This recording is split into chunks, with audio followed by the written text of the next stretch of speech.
This podcast is a proud member of Pod Nation Media Network.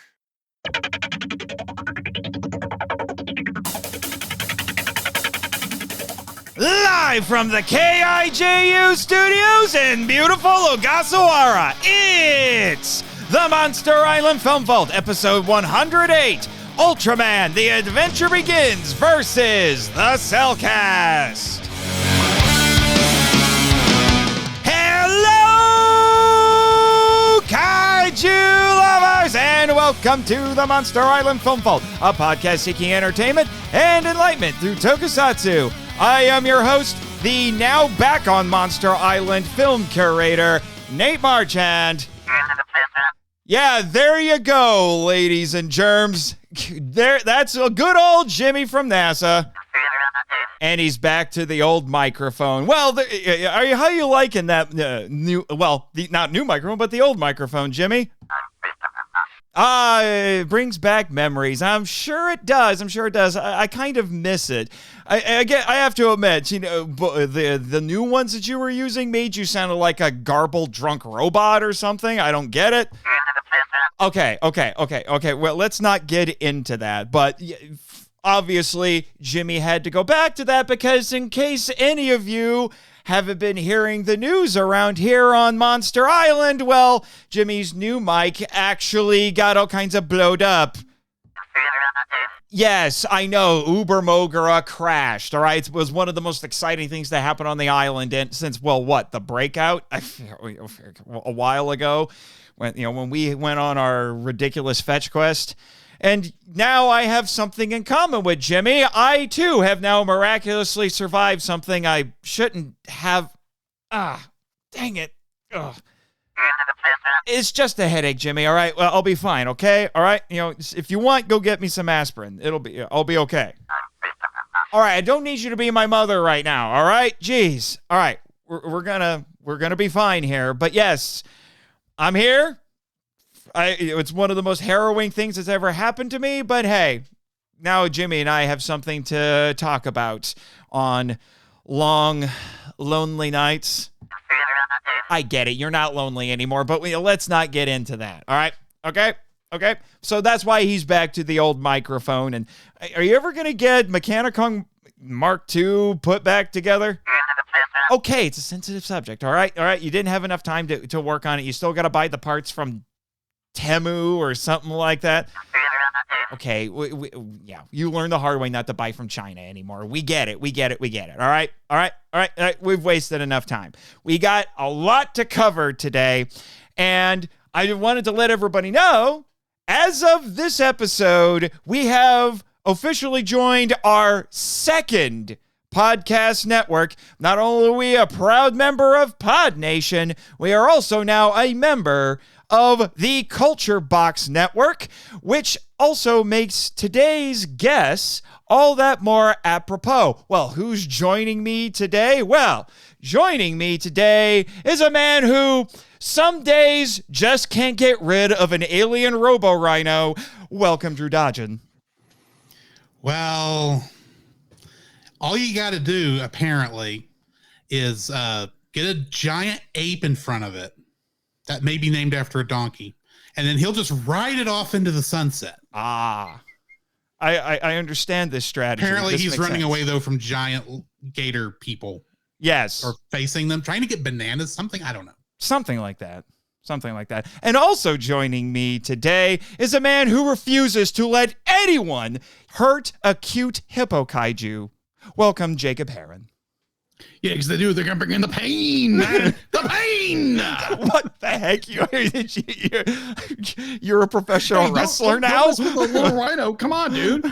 Don't mess with the little guy. Because you're going to bring trouble in yourself, and you're going to have problems the rest of your life. So don't do it. Don't make bad decisions, and just chill. Don't mess with the little guy. I just realized that funny little hippo thing we saw, which if I remember correctly, its name is Zoon. Zoon. It's arguably the forerunner to Emmy, and everyone loves Emmy. Yeah. From Ultraman. Pretty much. She just got moved to the island. I don't know if you guys knew about that. And boy, howdy, is she popular. Oh, I imagine she is. Yeah, because I guess they decided, oh, that other Monster Island? No. You come over to this one. Yeah, go to the good one. Yeah. Go to the It's got nice beaches. It doesn't have so many, bad stuff on there yet. Sir, have you seen some of the kaiju who are here? Yes. Yes, I'm aware there's some very gnarly, kaijus on this island, but at least this little part, it's a little better. You're not going to get stomped on in the last 10 seconds. Maybe. This is true. But hi, guys. It's been a hot minute. And the last time I saw you, we were running from a Korean ghost girl. Yes. Oh my gosh. Yeah. And getting confused. Well, for a the dog. last time I saw you after recording for this show. Yeah. Ah, gotcha. This is that I have to did preface show up it. on a couple of our episodes in there. That is Yes. true. Why That do is you true. think? Why do you think we're part of Culture Box now? Because you guys are also part of Culture Box. It was just like I've been on the Cel Cast so much. I'm the unofficial third co-host. I may is as well just true. join the network at this point. I may that is true. have been pushing your application through a little harder bit. than necessary, but He's sending some necessary cash here and there to Roy or whoever. cash. Oh, Roy, Yeah, cash. bribery. Oh, that cash you got from the Caribbean and be like all those wonderful things you did back in the day. You mean the 4 quarters that I got in the Bahamas? Yep, something like that. Those aren't worth anything. I don't know.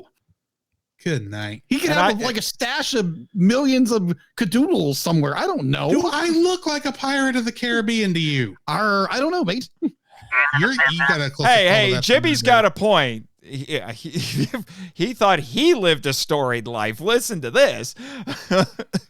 Oh, you don't know the half of it, but we're not going to get into that at the moment. We probably shouldn't. But speaking of storied lives, how did you guys get to the island? Well, if you remember way back to that first time we came and Deelit tried to transport us here and good night. we landed in Mothra's habitat and I landed on the egg. Uh-huh. Yeah. Nope. She got that. Deelit finally got Thankfully. that fixed. Oh, we wouldn't know how much of a trouble that was. Gee, thanks. Hmm. Yeah, Deelit's here too, by the way. That's fine. Just whatever you do, don't let her know that she had like a cousin or something on Uber Mogura and it didn't make it. Dang it! She said clones don't count. Oh, clones don't count. Got it. And besides, apparently she has some weird connection to the clones, so she was already aware of the Uber Mogura incident. But stuff happens. Yeah. Hey, It's Jimmy, a weird what? high time thing going on that I don't understand. Yeah. Hey, Jimmy, what was the name of that particular clone? Hazel? I've heard worse names for AIs. Who knows what it stands for? Yeah, I don't. Oh, you don't know either, Deelit? Okay. Wait, does your name stand for anything? I've never thought to ask. I can't pronounce it in my language. Okay. Huh. Interesting. At least I haven't been transformed into something yet. She said give it time. Hey, come on. That feels like a veiled threat. It does. It probably is. And at this point, the only something. AI I trust is Jet Jaguar. I recuse myself from making a comment. Probably should. Although we technically have some AIs to talk about for today's episode, 3 of them actually, because when super is just not enough.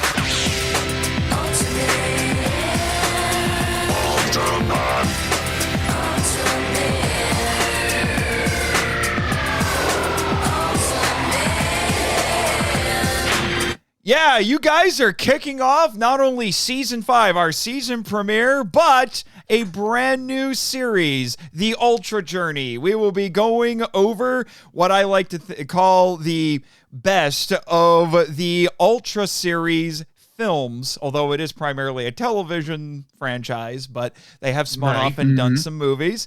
And yes, in case you're wondering, what you just heard was an excerpt from a 4Kids promotion for Ultraman Tika, which actually feels even more appropriate for you guys. Wow.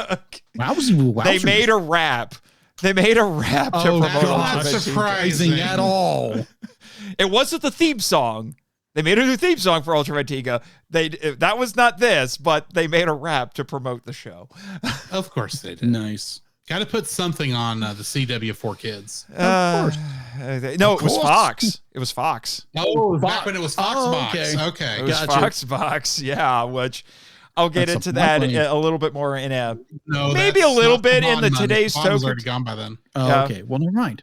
Yeah, I might get into a little bit in today's Toku topic, which I'll explain in a minute. But there's also going to be some Ultraman Tiga coverage, later this season, so I'll probably talking about it Right. a bit then. But yes, and also today I should also mention, without giving too much away, appropriately, not only we're joining Culture Box, you're here, we're talking about an animated project, which is why you're here, but you guys are also, funny enough, bookending the season because you're going to be the premiere and the finale this year. It's like Star Wars. It rhymes. It rhymes. According to Although George the finale will be Somewhat. your Patreon pick, so Right. which Ah. we're not going to talk about right now. But which also contains an AI. yes, it does. I'm detecting a theme here. The only thing that would make this even I guess even more perfect is what I was trying to say, is if Jet was like hanging out in the green room right now, just so we can have all the AIs in one place. Why not? Right. Yeah. Why did you text him? He doesn't need to be on today. Okay, fine, whatever. I mean, we do have 3 robots in what we're talking about. Namely, Ultraman The Adventure Begins, which, interestingly, I went with that one because, yes, there were Ultraman movies before this, but the vast majority of them were just compilations of the TV shows. One very controversial foreign production from Thailand, Yeah. which we'll talk about at least a little bit. And 3 years before this, in 1984, we had a movie called Ultraman Story, which was part compilation, part new. So since this was the first wholly original, non-controversial, I might add, Ultraman movie, I was like, I'm starting here. There you go. But it's also one that is self-contained and, and also an American. Not for lack of trying. Yeah, which we'll get into. Yeah, because this was meant to be the start of something, but ironically, it's an American production. Technically. Yes, technically. Yeah, a Hanna-Barbera. co-production with Hanna-Barbera. Like, Yes. it's funny to tell Yogi Bear people. and everything. Yeah, it's funny The people to who brought you Scooby-Doo, Yogi Bear, and Wacky Races. Yes. and the Flintstones and the And Jetsons and Super Friends. and Swat Super Cats. Friends And if and you go back far enough, Tom and Jerry. and that Godzilla show and Yes. the with Godzilla Godzuki, cartoon. who's on the island, I might add. Yeah, unfortunately, when we were doing that interview way back when, my audio got messed up. So I probably ought to go redo that interview at some point. With but, Godzuki. oh, well. Yeah. Oh, That first visit, we had an interview with him, but unfortunately, the fall onto that egg screwed the tape recorder up. darn it. Darn it. Although Godzuki has appeared on the show once. Of course he did. So yes, all of that, but they also dabbled in some Ultraman. But yeah, so we got a lot to get into. And as I hinted at, our Toku topic today is basically going to be because, yes, Ultraman's been getting pushed a lot the last few years into an international brand, and it's been working out very nicely. But it's a huge franchise. It can be a little bit daunting. And since we're focusing on the film parts of the franchise on this show, because we're primarily a movie podcast, if you want to hear more TV talk about Ultraman, go listen to my spinoff / sister podcast, Henshin Power V3, which also joined Culture Box for At the this same season. time. At the same time. And we have covered the original Ultraman show, but, for several episodes. So I'll probably be name dropping that show quite a bit this time around. But for the Toku topic, I'm going to give everybody a crash course in the history of this franchise. It will not be exhaustive, or else we would be here for hours. Getting that deep into this franchise would require a coffee table book and multiple podcasts. Yes. Yes. There probably are multiple podcasts. Yes. So, like I said, got a lot to do. Yes, Jimmy, I know. There is once again a clause in my contract that says I am obligated to read your entertaining info dump, blah, blah, blah. Everyone thinks that that's a catchphrase, and I'm going to, here's the token, fulfilling my contractual obligations catchphrase. All right, there you go. Let's get this over with.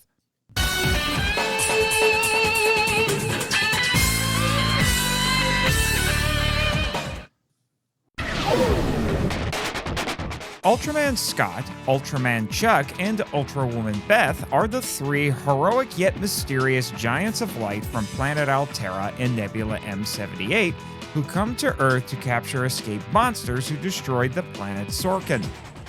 They bond with the three human protagonists to more easily carry out this mission. The aggressive and regenerative Green Shocks is a plant-like monster who attacks New Orleans after crashing on Earth in a meteor like his fellow kaiju. He is motivated only to destroy. Garubalade is the cunning and ruthless armored form of the insect-like alien Eem, who attacks San Francisco. He also seems motivated only to destroy. The peaceful and clumsy Zune is a hippo-like monster who lands in Utah, causing a panic as he stumbles through a ski resort. Unlike his fellow monsters, he means no harm and only wants to escape from Earth.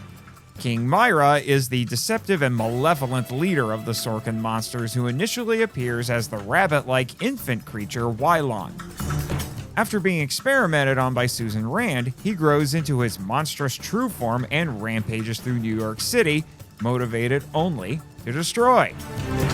The intrepid and charming Scott Masterson is the youngest member of the Flying Angels and Ultra Force who has a weakness for pretty women. He initially serves his country and entertains civilians at air shows, but after he bonds with one of the Ultras and is recruited by Freeman, he fights to protect Earth from the alien monsters. Chuck Gavin is the no-nonsense but compassionate leader of the Flying Angels who also bonds with an Ultra. Like his comrades, he is initially motivated by duty, but he later fights to protect the world from the kaiju. Beth O'Brien is a strong-willed and skilled pilot who bonds with a female Ultra. She, too, is initially motivated by patriotism, but later fights to save the planet from the invaders. The grandfatherly and enigmatic Walter Freeman is the government agent who recruits the Flying Angels after they survive the crash caused by bonding with the Ultras. He mentors and trains the Ultra Force to keep them ready to defend Earth against monsters. The goofy Ulysses, dim-witted Samson, and sensible Andy are the three robots who assist the Ultra Force in their missions against the kaiju by gathering intelligence and coordinating attacks. Susan Rand is a brilliant and determined young doctor at the FER Cosmic Biology Research Institute seeking to study aliens and coexist with them, which is why she speaks out against the actions of the Ultra Force. This is challenged and complicated when she gets romantically entangled with Scott and fails to emotionally connect with Myra. The human and Ultra/Kaiju plotlines are all but unified. Little happens in the human story that isn't connected to the latter in some way. Even the romantic subplot between Scott and Susan, as previously mentioned, complicates the Kaiju plotline. The Sorkin monsters are the problem. Ultra Force battles Green Shocks with their high-tech fighter planes, but the monster downs Beth, forcing her to transform. Ultra Woman Beth is unable to combat Green Shock's regeneration. Andy suggests using salt water against the monster, so Ultra Woman Beth flies the kaiju to the Gulf of Mexico and drops him into the water, where he dissolves. So it seems. Later, Garubalade/Eem is engaged by Ultraman Scott after Scott Masterson is forced to leave the battle against Green Shocks. Ultraman Scott flies Garubalade to Alcatraz Island, breaking him apart and revealing Eem underneath. The alien monster paralyzes Ultraman Scott with an energy beam. Later still, Zune is ineffectually attacked by National Guard forces with tanks, artillery, and missiles. The Ultra Force briefly engages Zune in their aircraft until they realize he isn't fighting back. The gentle monster accidentally hits Chuck's aircraft with his wings, downing him, so Chuck transforms. The Ultra Hero carries Zune into the air only to be attacked by the National Guard. After this, King Myra in his Wylon form is found in Mexico and quote-unquote raised by Susan, who treats him kindly and seeks to communicate with him. However, once Wylon absorbs enough energy, he breaks out in his true form and attacks New York City. The Ultra Force engages him with their fighter jets, attacking him with lasers and missiles, but he counterattacks them. The Ultra Force members transform, and while they gain the upper hand against Myra, the monster suddenly phases through the ground, teleports, and strikes back. The National Guard attacks Myra with tanks, distracting the kaiju long enough for the Ultra Force to escape his clutches. The problems are solved by Ultra Force. Green Shocks is finally killed by Ultra Woman Beth when she douses him with her Ultra Spout technique, dissolving him completely. The Ultra Force mothership blocks Eames' energy beam, allowing Ultraman Scott to use several techniques to destroy him. Zune is taken into space by Ultraman Chuck and Ultraman Scott, who encase him in an energy bubble and send him to a planet where he can live in peace. In the battle against King Myra, Ulysses, Samson, and Andy use the mothership's tech to recharge and escort the Ultras into orbit. A sonic device is activated to slow down Myra's teleportation, allowing the Ultra Force to transport Myra into space in an energy bubble. While he breaks this bubble, the Ultra Heroes are able to throw him into the sun. Conceptually, the script by John Eric Seward, a collective name for Eric Lewald, Jeff Segal, and Kelly Ward, is a simple superhero origin story. However, each monster has his own dedicated plotline, and there is a romantic subplot between Scott and Susan, making the story relatively complex for such a short movie. It belies that it was originally meant to be split into several TV episodes.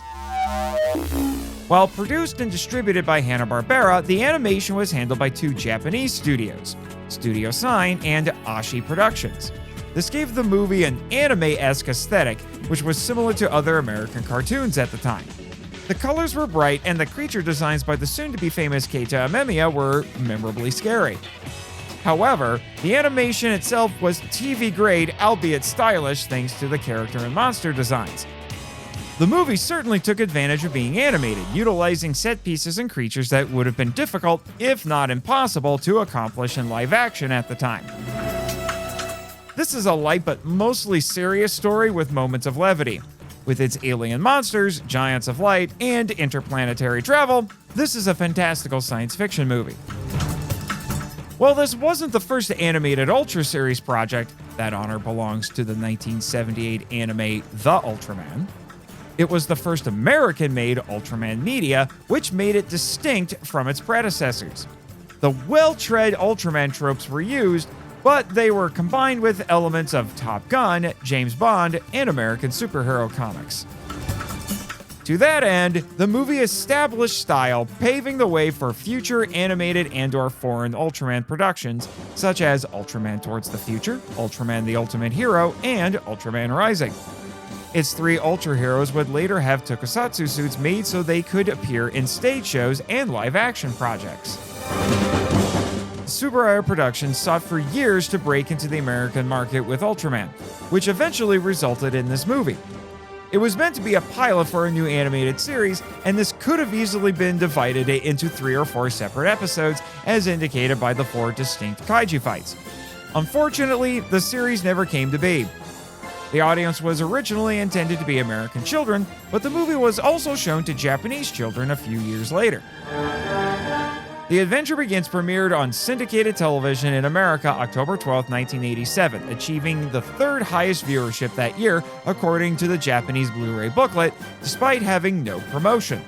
It was released theatrically in Japan as part of an Ultraman Film Festival April 28, 1989, under the title Ultraman USA, having a short but successful run.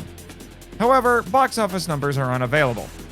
It was then released on VHS and Laserdisc by Bandai Home Video September 29, 1989. Ultra Action Video and LA Hero Inc. released it on VHS and Laserdisc in America June 2, 1993. It remained out of print due to rights issues stemming from being a co-production. A remastered Blu-ray was released in Japan September 26, 2018, and Mill Creek Entertainment, now Alliance Entertainment, released it with a new English voice track on Blu-ray in America July 1st, 2025. The movie and its characters have gained popularity among Ultraman fans as time has passed, although the Mill Creek Blu-ray sparked controversy in America due to the new English voice track and lack of subtitles for the Japanese cut. The Japanese edition of the movie featured new credits with character artwork and an exclusive song titled Running Through Time, performed by Shinichi Ishihara and Kurogi73. It was also dubbed in Japanese.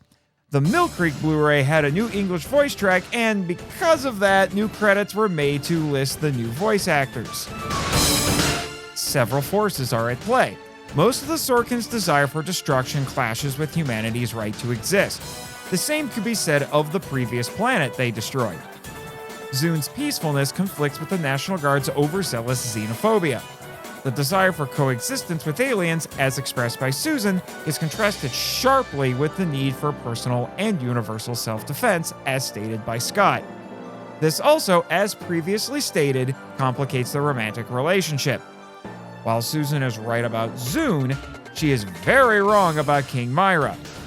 Justice, as exemplified by the Ultras, and malevolence, as embodied by most of the Sorkins, clash throughout the story. Several themes are present in this movie.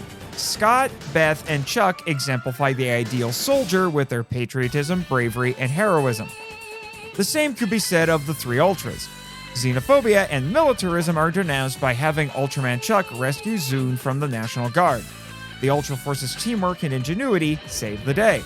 Most importantly, the characters learn that, while peace should be pursued, action must be taken when a being proves to be malevolent.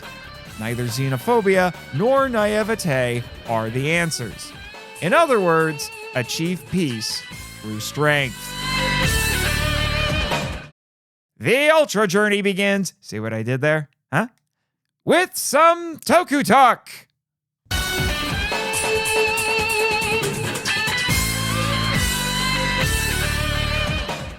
All right, so this was basically my second and a half time watching this movie.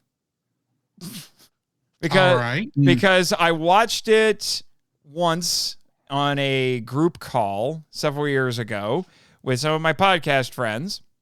And then I caught half of it at G-Fest because they played it at G-Fest as part of the film festival that was downstairs. And they made sure to mention to everybody, oh yeah, it has a new quote-unquote English dub, even though it's not really a dub because it was originally in English to begin with.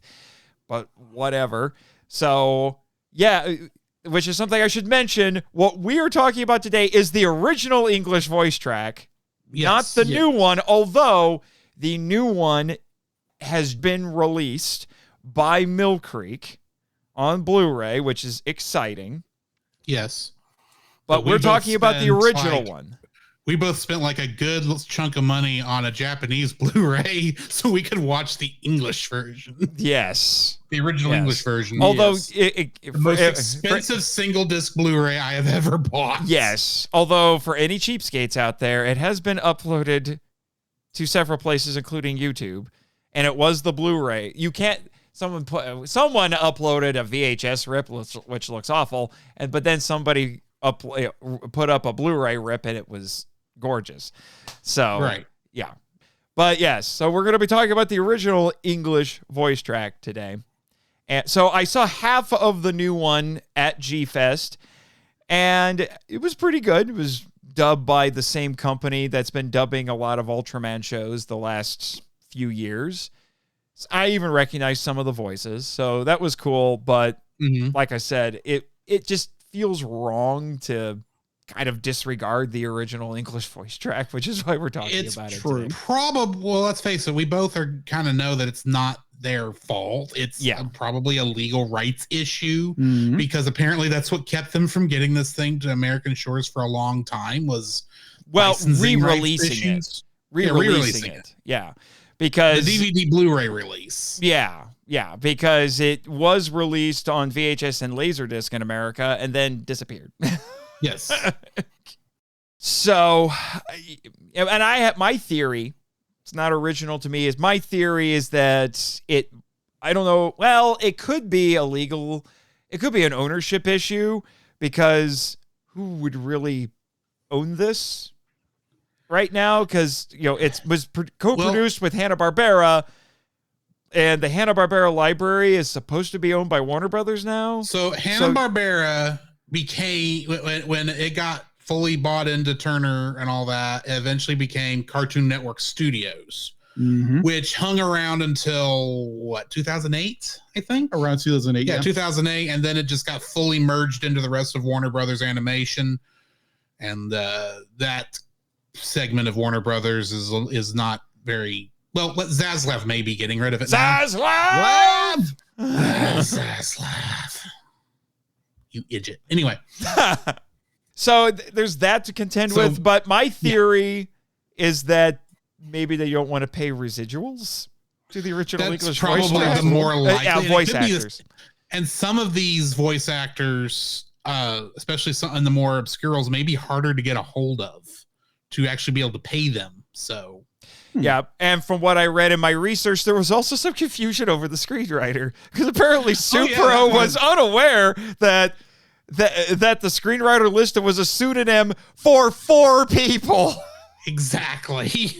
Because, which we'll get into because we're going to bring a little bit of the Cel Cast in and we're going to do some info and stuff and some trivia and you're going to handle the cast, much like you do on your show because, like I said, I'm basically the unofficial third co-host right now. So we may as well at this point.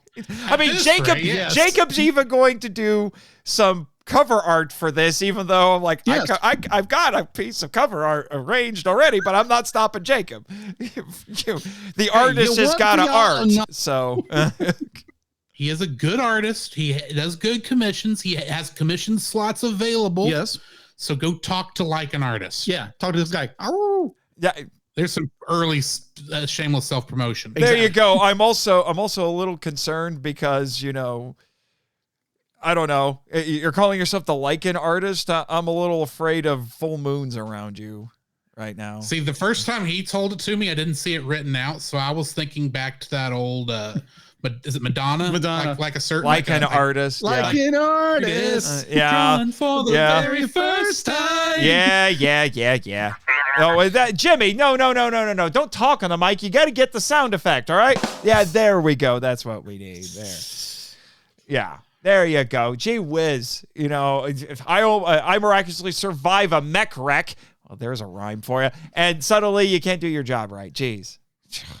Well, anyway. Wonders never cease. Yeah, wonders never cease. I'm just, yeah. Also, I don't think you have to worry about any Korean ghost girls chasing you right now, Jacob. Oh, thankfully. Although there might be some yokai that might find the bark a little interesting. I just say. Okay, as long as I'm not being chased, I'm fine. Yeah, we do have a thriving yokai community. Just be very careful around his ex-roommate. Apparently. If he's around. Right. Anyway, so what do we got, fellas? We're getting into the cast list and all that stuff. Yes, because that's the cast. I was going to say, the cast list is part of the stuff that wasn't in the entertaining info dump. You're handling all the pertinent information that wasn't in the entertaining info dump. Ultraman, The Adventure Begins was directed by Ray Patterson, who also directed many episodes of the Super Friends, and Mitsuo Kusakabe, who directed 2 episodes of Thundercats 2012. Oh yes. Yeah, nice. It was also written by John Edwards Seward, which is actually a pen name for John Loy, Eric Lewald, Jeff Siegel, and Kelly Ward. And if you didn't catch that was all 4 of their names combined, you weren't paying attention. Wow. And the original story was by Noboru Tsuburaya, who was the son, one of the sons of Eiji Tsuburaya, the creator of Ultraman. Yep, and he was president of Tsuburaya Productions at the time. Yes. Getting into the cast, we've got Michael Limbeck as Scott Masterson, a.k.a. Ultraman Scott.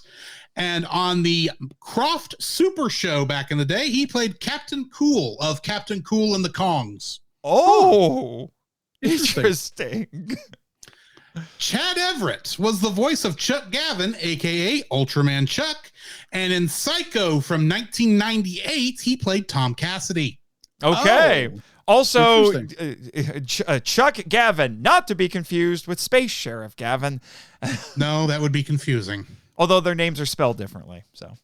Yes. Adrian Barbeau was the voice of Beth O'Brien, a.k.a. Ultra Woman Beth.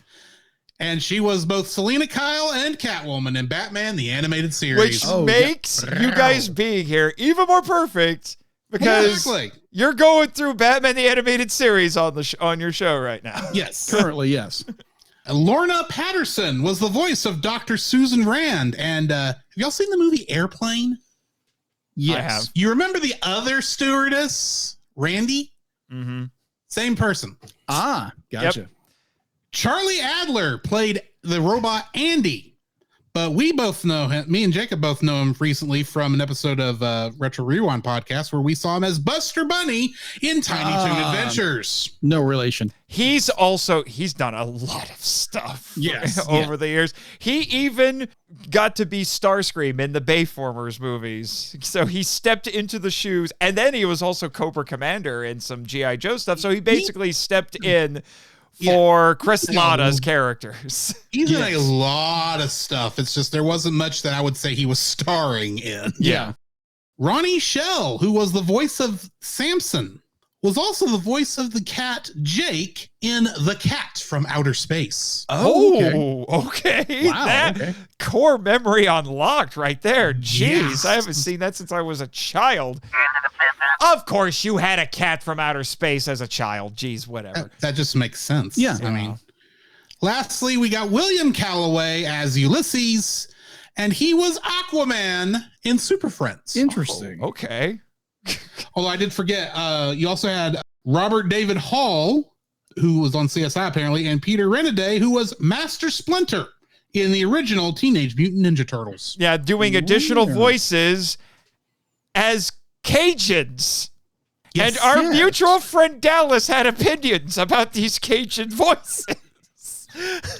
Well, and Celeste had a question about why we were what looked like we were watching the Goonies too, and seeing that one monster on the disc. They also Goonies, Dallas Gremlins. Yeah, Dallas was also Gremlins why right is there? Yeah, well, okay, it was Celeste. She's like, why is there a gremlin? And the funny thing is that thing really does look like a gremlin. When you It really does look like one of the Gremlins. It looks like it's either a Pokemon or a gremlin, and both would be bad right now. Just Look, it's a Pokemon. yeah, We're not getting into Dragon Ball Z Abridged. Let's move on. Oh, darn it. So as is always tradition on the Cel Cast, Kingdom Hearts connections.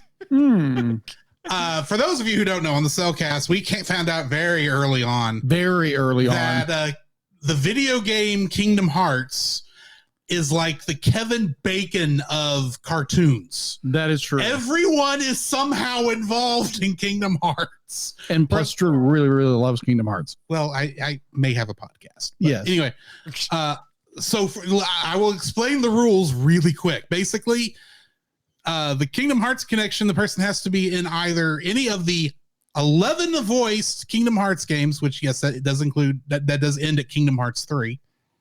We're not getting into that. And because it has more spin-offs than Ultraman at this point. And because of a slip of the tongue of the Kingdom Hearts creator Tetsuya Nomura, when Sora was added into Super Smash Bros. Ultimate, Super Smash Bros. Ultimate is considered a Kingdom Hearts game. Of course. We're not going to get into why right now, and I am including the original English cast and the Japanese cast in my as I was looking. I could not get anything for the new Mill Creek. Because the Mill Creek cast has not been revealed yet. Nate poking in here using Futurian editing technology. Remember when I used to say that? Fun times. Anyway, we have since this broadcast learned who the new voice cast is for this movie, and that includes Kellen Golf as Scott Masterson / Ultraman Scott, Amari Williams as Chuck Gavin / Ultraman Chuck, Caitlin Glass as Beth O'Brien / Ultra Woman Beth, Mike Pollock as Walter Freeman, Kira Buckland as Susan Rand, Bill Butts as General Cooper, Brittany Latta as Andy, Michael Sinter-Nurklaus as Samson, Ian Sinclair as Ulysses, Damari Mills as Mark Watkins, Chris George as Colonel Bodinger, and Kent Williams as Dr. Philby. And now, back to the show. Yes, there is a chance there could be more connections in that. But based on that, I asked the two of y'all, how many Kingdom Hearts connections do we have? I'm going to pretend I didn't see the number. Give it away, did why he don't cheat? you? Yeah, I'm not going to give it away at all. Like 4? Well, let's see. What do you think, We're Nate? talking about it's way back in the 80s. And Yeah. Kingdom You'll be Hearts was amazed a how lot little later. that matters. Yeah, so Kingdom Hearts is a lot later. I'm also going to pretend I didn't have a conversation with Drew about this. And I'm going to say 2. No, 3. Okay. Well, you should have stuck with 2. Oh. Because the answer's 2, and they're both actually from Super Smash Brothers Ultimate. Of course. And they're both from the Japanese version. The Japanese version. Yeah, the Japanese dub. Yes. So Kaneto Shiozawa played in this Mark Watkins. And in both Super Smash Brothers and the Metal Gear series, he is Gray Fox. Okay. And Takeshi Ano, I'm probably missaid that. My apologies. He was General Cooper in this. And in Super Smash Brothers and Metal Gear Solid, he was Roy Campbell. Roy! That, but no. Yeah, not that Roy. This is the guy who's most famous for going, Snake, Snake, Snake! I've seen that clip before. When you get a game over. Yeah. Yeah. So, Jacob, what do we have in info and stuff? All right, so what we have from info and stuff. That wasn't All right, in the entertaining info dump. No, it wasn't. All right, so IMDb has a 6.7 out of 6.7. That's 6.5, Jacob. 6.5 out of 10. Rotten Tomatoes, we'll get back to that in a moment. To watch it is an interesting thing. So previously, you had to buy if I remember correctly, like a $50 plus Blu-ray. We're not going to get into how much we paid. Yes. A very expensive Blu-ray. Because it was which being is- imported from Japan, and Yes. Blu-rays are a lot more expensive in Japan. Yes, they Yeah, are. that's- Why, the main this is issue. why there are still video rental stores in Japan, because they're Yes. expensive, and why whenever Japanese movies come out, they make everybody else who's not Japan wait at least 6 months before they get Blu-rays because they don't want reverse importing. Yeah. I'm Because just to saying, import the last- American discs would still be cheaper than buying. I'm just saying, the last time I was I was visiting, on this podcast, I wish we'd have been in Ogasawara, because then I could have stopped by Japan and picked this up and not had to pay for shipping. But it is what it is. It is. what it is. Yes. All right, so moving right along. Dig-a-doom, dig-a-doom. All right, production was through Hanna-Barbera Productions. Again, I'm probably going to butcher this name, so I do apologize ahead of it. Subaraya. Thanks for stealing my thunder. Subaraya. Thank you very much. Subaraya Productions. Just say Studio Supro. Sign- That's what we all say. Yeah, Supro. Supro. And I'm probably pronouncing this like Asha Productions. Which goes by a different name now. Yeah, Ashi. Ashi. Okay, Ashi. Ashi, Okay. but now it's Reed. Okay. No, Ashi back then it was Production Read. Now it's Oh. Ashi. Ashi. Okay. I thought I saw it was Ashi in the credits. It's That's either what I, way. that's what I read. Okay. It's Ashi. Ashi Productions, distributed I think by it's changed its name twice. Okay. From what I read. yeah. Yeah. Distribution was by Toho. Normally have a rating. Like this was a pilot, a failed pilot, so it didn't have a rating. Yeah, it was, which is it's the ro- other interesting thing about this. It's a failed pilot movie for a show. Yeah, Mm-hmm. exactly. So I don't know why it failed. It But had, anyway. in some ways, I can see why. It had a runtime of 75 minutes. Its release date was October 12th, 1987. It didn't have a box office because it was a failed pilot. And went straight to television, probably. Yes. It went straight to TV. It went straight to TV and then was released on VHS and Laserdisc later. Yes. Yes. I will get to that in just a second. Home release. Ultraman USA was released in Japan on Bandai Home Entertainment on VHS. Japanese dub only on September 29th, 1989. And also on Laserdisc on July 25th, 1991. So wait. In, Wait. So you said 1999 a second ago, and you mean 1989? That's what I meant Yeah. to say. Okay, I was gonna say, 89 wait, earlier, what? 91. Yes, that's 89 what for- I meant to say. 89 for VHS, 91 for Laserdisc. My tongue gets a little tongue tied, and the dyslexia doesn't help either. All right, so it was released on Laserdisc on July 25th, 1991. In North America, a VHS was released by Ultra Action Video and LA Hero Inc. on June 2nd, 1993.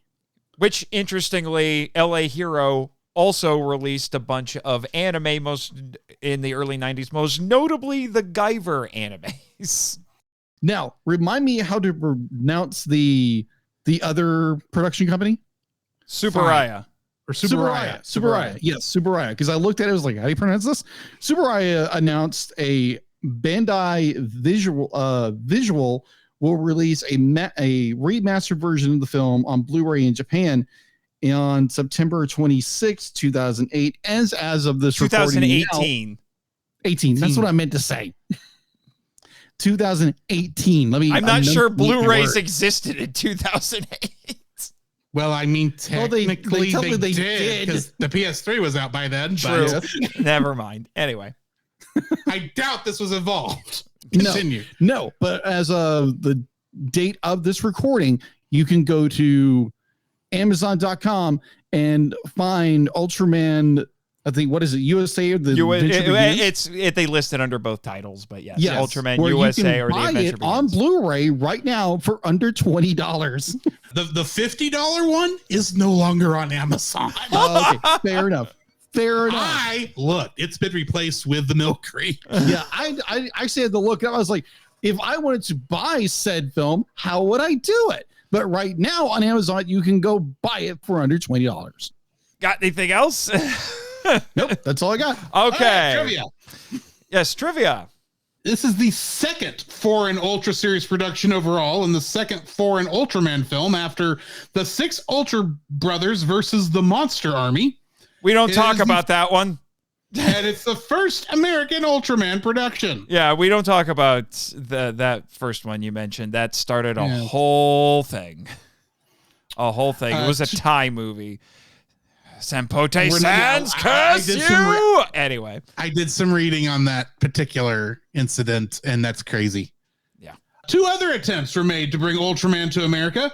Jeff Siegel's Ultraman The Jupiter Effect from 1978 and Don Glut's Ultraman Hero from the Stars in 1983.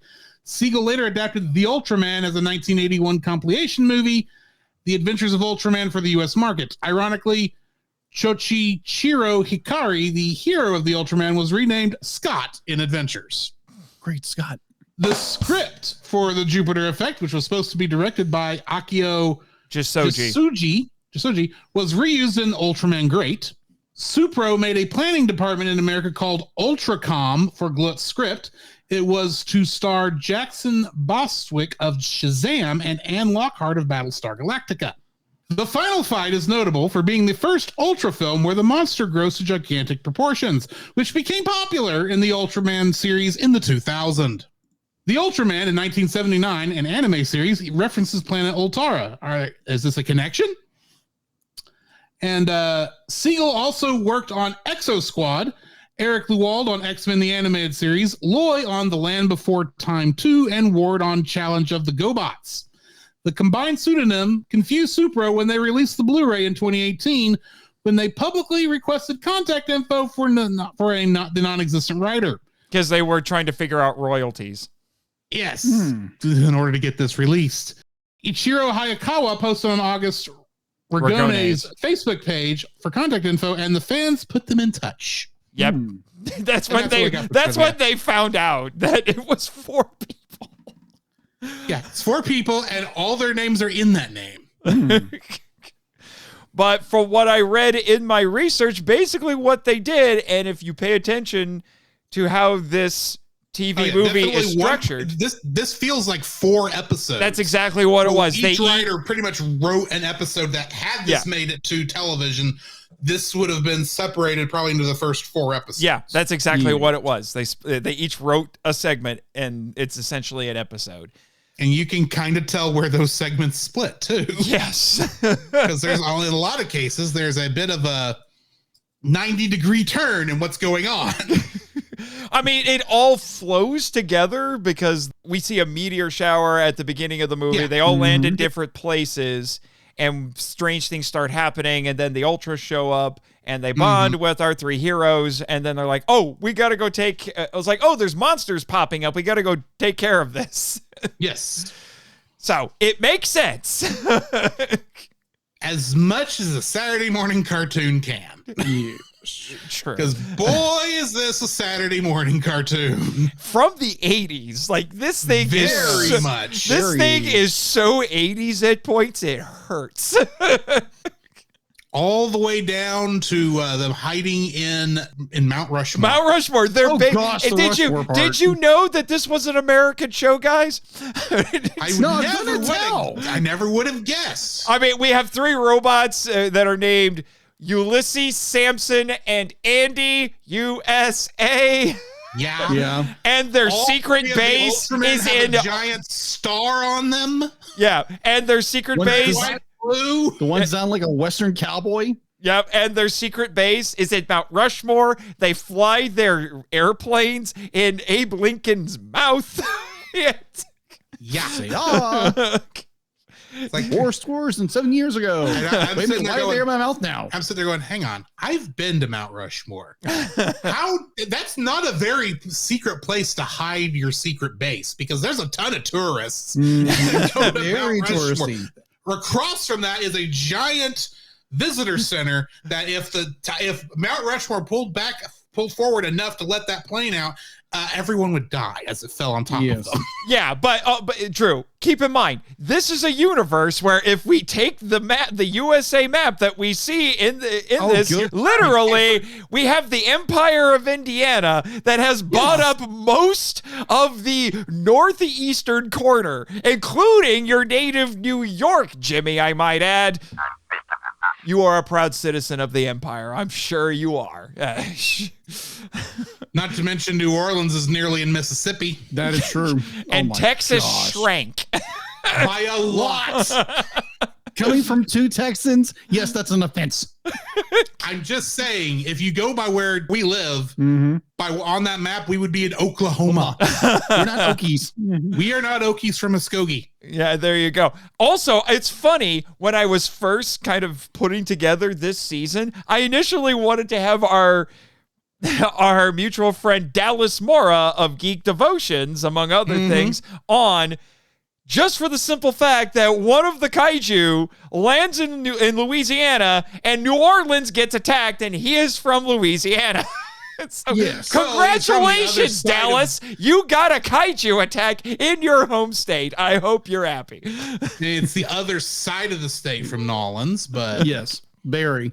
But still, it landed in a Louisiana swamp and attacked the most noteworthy city in his home state. and that's anyway. Yeah. I had a joke, it's gone. It just flew away. So Squawk. yeah. So I'm just saying. But yes, you are correct. This is very Saturday morning cartoon. Very down to the details on changing on their uniforms between shots. Yes. Oh my gosh. Yeah. Yeah. Well, what was it at one point where like they're at the last battle and they're all pointing like it's like we got to take this guy out and they all do their thing. It's the the main attack. Yeah, the big main attack. The Specium beam. Spacium beam. Spacium Specium or whatever it's called. Spacium, depending on how you want to say it. Yeah. And all their helmets are silver, right? No, they're not. They're not silver in this. They're white. Okay, they're very white. Okay, they're white. They are white. Well, it's more of a light gray, but anyway. Nuance here. In that one single shot, they're doing their final attack, and two of them are white, silver, whatever you want to call it, and one of them is red.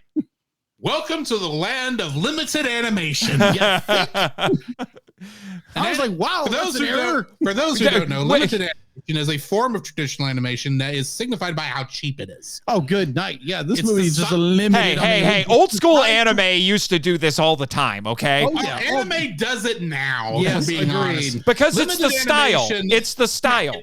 It is literally a Yes. style. It is how cheap can we animate this and it still look like it's animated. Yes. Still look like it's actually the illusion of life is not destroyed, which is why you see a ton of editing tricks and Yes. loops of certain stuff, and very obvious they were spent more money on this so that when the show did get picked up, you'd have plenty of stock footage. I would just like to point out that I read several sources on this movie that said this is the best looking thing Hanna-Barbera ever attached its name to. Hanna-Barbera was known for cheap animation, and they were It's American. Now, bear in mind that is Hanna-Barbera, the company, not Hanna-Barbera, the two guys who co-owned it, because all their Tom and Jerry stuff back when they were working for MGM looks a ton better than this. Yeah. Yeah, but we're talking like Scooby-Doo and Flintstones and, Super Friends. And this is one of those fun shows where if you're looking at the background and you're wondering if that one door is going to open, and because it's a different color, you're correct. Yes. Because that's how cheap the animation was. They had 2 layers. Yes. I'm just saying One that was layer the thing. celluloid on top of a background. Yeah. But I did find out, interestingly, because they outsourced this to a Japanese studio, which was actually relatively common practice. And most of the really popular cartoons in the 80s were outsourced to Japanese studios. Thundercats was, G.I. Joe and G.I. Joe and Transformers were both outsourced. I think they were actually outsourced to Toei, if I remember correctly. I know Muppet Babies went to TS. No, sorry, not. No, Muppet Babies went to Toei. I was thinking of something Yeah, it was Toei. Yeah. Ugh, I hated that show as a kid. We get it. It's traumatizing for you. You'll get over Yes, it. it was. Anyway, I Nah. did find, according to IMDb, funny enough, now this was atypical for Hanna-Barbera in more ways than one. It said in the 80s, Hanna-Barbera typically outsourced to Taiwanese and Filipino studios. Well, Makes sense. in this case, though, they already were working with Subaraya, so it's not like they didn't have a connection to an actual Japanese Yeah, well, and it was Subaraya, for what I was reading, they had been wanting to, get Ultraman into, overseas, particularly in America, for a while. And so they had some ideas about how to do that. That's why we had those 2 failed projects. And it was actually Hanna-Barbera who told them, hey, let's do something animated because that'll be easier. And, so that's why they went this route. Well, and Hanna-Barbera had a big presence in Japan, apparently. Yes. Apparently those cartoon the Hanna-Barbera cartoons were like the biggest foreign animated properties in Japan at the time. Yeah, so their stuff was, so that was another reason they went with Disney. them. Yeah, their stuff was very popular, and Supro had actually done some animated Ultraman related projects at this point. They did a little series. It was originally a short film, but they did a little series called Ultraman Kids. Yes, I got lost on that on that part of the Blu-ray that I accidentally clicked on. Because I wasn't sure where I was going in Japanese. Yes. Yeah. Ultraman Kids Proverb Stories, which was I guess you could say a sequel, spinoff, or whatever to a short film that they made called Ultraman Kids, the Pleasant Friends of Planet M7.8, not 78, 7.8. Interesting. That sounds like a Hideaki Anno title. I'm just Yes. M7.8. So, which great. Now I want to see Shin Ultraman Kids, the 3.2 plus 9.6. Yeah, something like all that. the kids are traumatized for life. Yes, they would be. End of the crossover with Evangelion. I don't know. Oh gosh. Yes. Yeah. By the way, this is something I should have sent this over as as part of the trivia. The working title for the very ambitious treatment that was put together for this, which would have had 5 heroes instead of 3. Very Sentai-like. Yeah, and focused a lot on teamwork. And this was written by Mr. Ring Siegel, and it was called The Evil That Men Do an Ultra Adventure. Nice. Interesting. Yeah. But this led to some stuff later on because they did this production. They started doing some more foreign productions, which I'll get into in the Toku topic. And they did another animated series for Ultraman Kids. And this one actually has been released by Mill Creek overseas. I'm trying to remember I can't remember exactly what it's called. Let me double check my notes here. But in 1991, they made another one. Let me see. Oh, yeah, here it is. Ultraman Kids, 30 million light years in search of Mother. Okay, then. I mean, all they had to do was go to Japan and play what became Earthbound Beginnings over here in America. That was the most Drew thing that could have been said in response to that. It could have been worse. I could have been made a why won't Nintendo release Mother 3 in America? But we're not going to go there. Yeah. But if you're Nintendo. wondering why the series didn't get picked up, the sources I looked at said it wasn't necessarily because this movie was terrible. It gets hurt by the fact that people watch it in isolation because there's a lot of things that get brought up in it that don't necessarily, it's mostly little things that don't get resolved because they were expecting there to be a show. Yes, and it would follow up on all of these. It's because there was a lot of pipe laying. Yeah, it's because this laying. basically got no promotion when it was released. Mm. So it aired in Makes sense. syndication on October 12th, 1987 on places like WPIX. That was one of the places that I saw specifically mentioned, which is a station out of New York. A broadcast station. Yep. Mm-hmm. Yep. And it's just nobody watched it because nobody knew about it. However, according to the booklet that came with the very expensive Japanese Blu-ray, quote, it achieved a good result of the third highest viewership rating in the United States in 1987 among children's specials of the fourth period, end quote. The translation's a little wonky, admittedly. So, yeah. Yeah. There must not have been much other specials then if this was not still good enough to be picked up as a series. Yeah. I still wonder sometimes. I wonder after watching, it's like, what would this have been like if this was an actual show? Would it have actually lasted? And how long would it have lasted? And that's the question, because this would have come out around the same time as Teenage Mutant Ninja Turtles and DuckTales and so many other shows. Thundercats, I think, was around this time too, wasn't it? Yeah, it was still. Yeah, I think it was in rerun syndication by this point. Right. So I mean, yeah, it would have had a stiff competition. True. But honestly, I think it would have had just as much success, maybe not as much success as Power Rangers would later have, but it would have hit that kind of a market that was wishing for, or may not knew it was wanted that. But it's not like Voltron wasn't around this time too, or it was. So you have that market also. Yeah, but hold on to that thought about Power Rangers and Ultraman. We'll be coming back to it in the Toku topic. Oh, okay. Yeah. Now, I also found out that there was an anime that I saw get cited as their inspiration for the color palette and color palette and the character expression. It was something called Dankuga Super Beast Machine God from 1985. That's not a mouthful. Yeah. So that's a Japanese name for you. Yeah. Agreed. Which I will admit I'd never heard of. It has been released by Discotek on Blu-ray in the United States. Admittedly, I have not heard of it. So yeah. So I wasn't sure what to make of it, but mech series in Japan in the 80s were kind of a dime a dozen. They were a dime a dozen. Yeah, basically.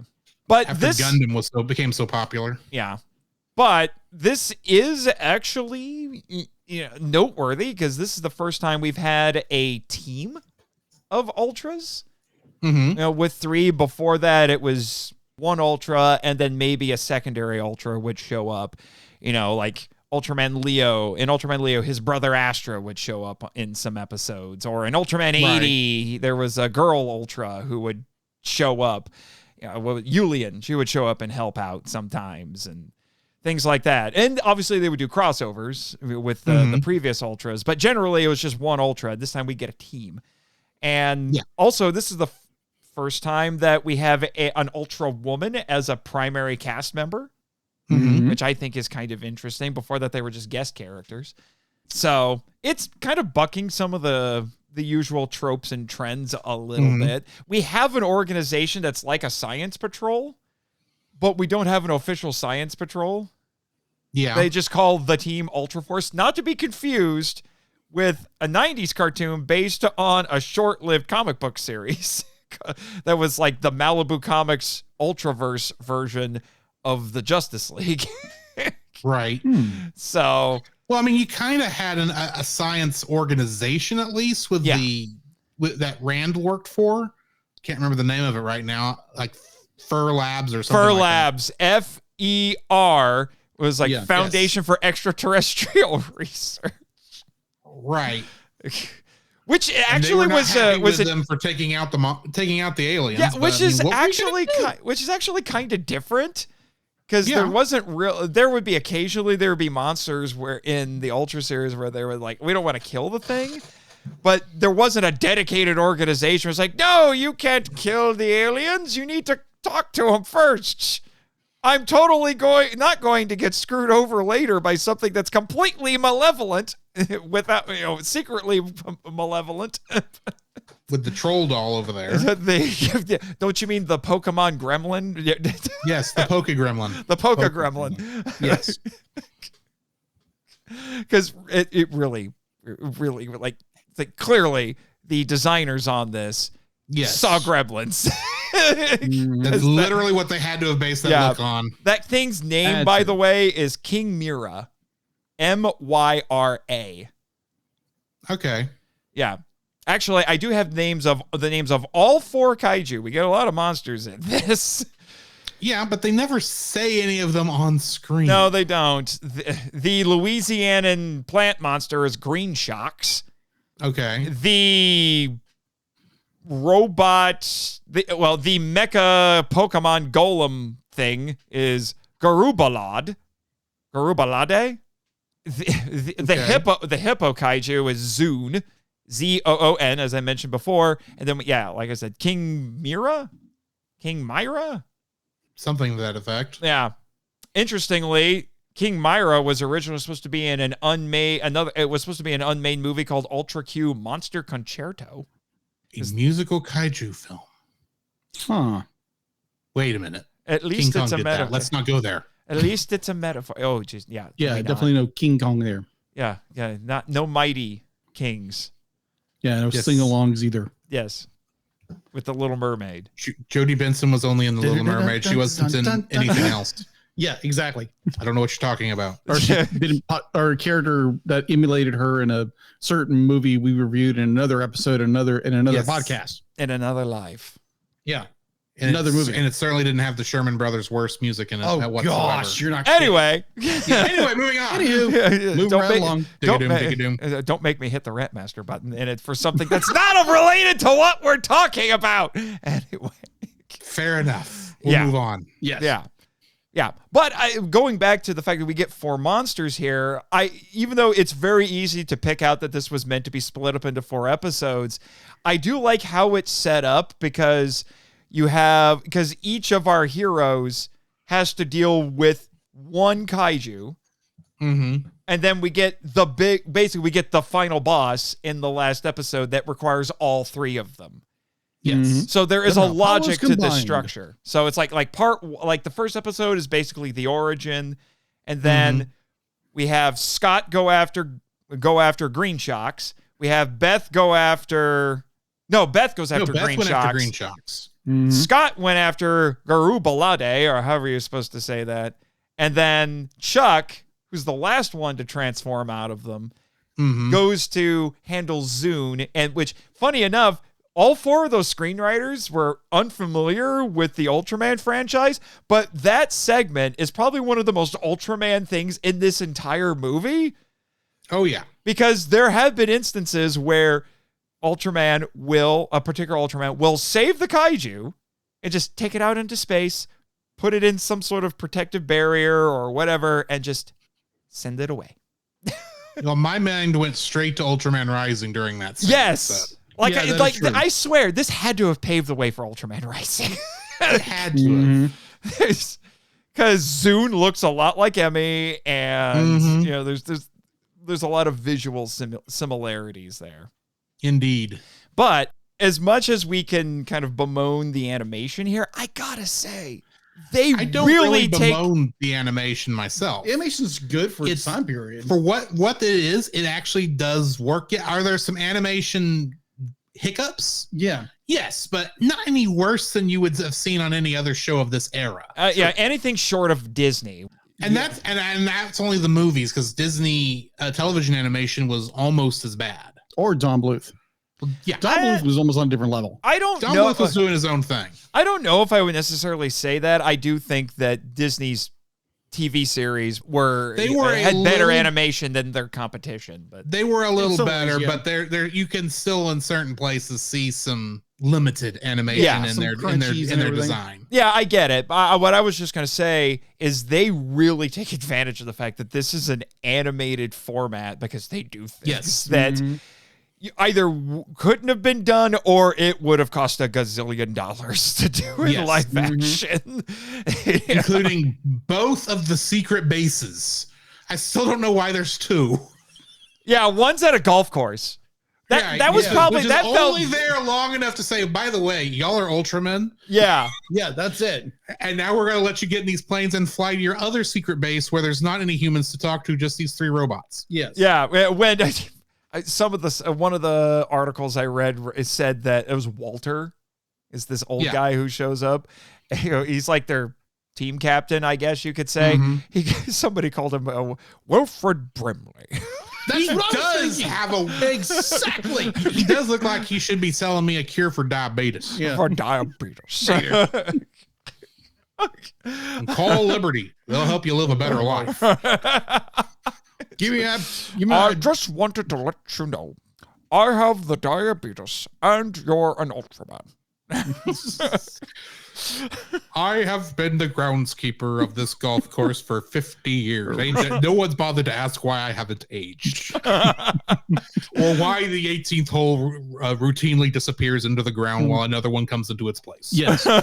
Can you imagine playing that course? Be like, you're on the 18, you got a great game going on, you hit it, your ball disappears, you never find out what's going on. I would be more worried about I would be more worried about sinking my putt on that hole, and then suddenly, suddenly a giant airplane comes out of the sky, comes out of the ground. Yeah. No, it'd be more like the ground starts coming down. Like, wait, what's going on? And then I'm in a secret base. It's like, I'm in a secret base, and this has turned into the world's largest putt course. Yes. And then Walter showed new meaning to the final hole where your ball just disappears into the ether. Yeah, yes. and then you get to the bottom, and this old guy comes up to you and says, "Hello, I am Walter. Let me tell you about the diabetes." I want to talk to you about the Ultraman initiative. He's gonna have an eye patch. Yeah, secretly, this is an alternate universe version of the old Nick Fury, not the Samuel L. Jackson Nick Fury. They just get all of the Ultra hosts to go golfing there, and then they just bring whenever they sink a putt, and then it goes down, and it's just like, I wanted to let you know. First, I have the diabetes, and you're an Ultra. Now get in your airplane and fly into Abe Lincoln's mouth. Say, wait, what? Come again, Jimmy? First off, why are you checking my email too? Why am I getting an invitation to that course? Weird. Anyway, moving on. That's odd. That is very odd. I mean, I won't say no, but okay. You know, we'll talk about it after the show. Do you play golf? Sometimes. My dad's a golfer. Okay. I mean, I've only done putt-putt, so. Yeah. I played golf a little bit when I was a teenager and a little bit in college years. Yeah.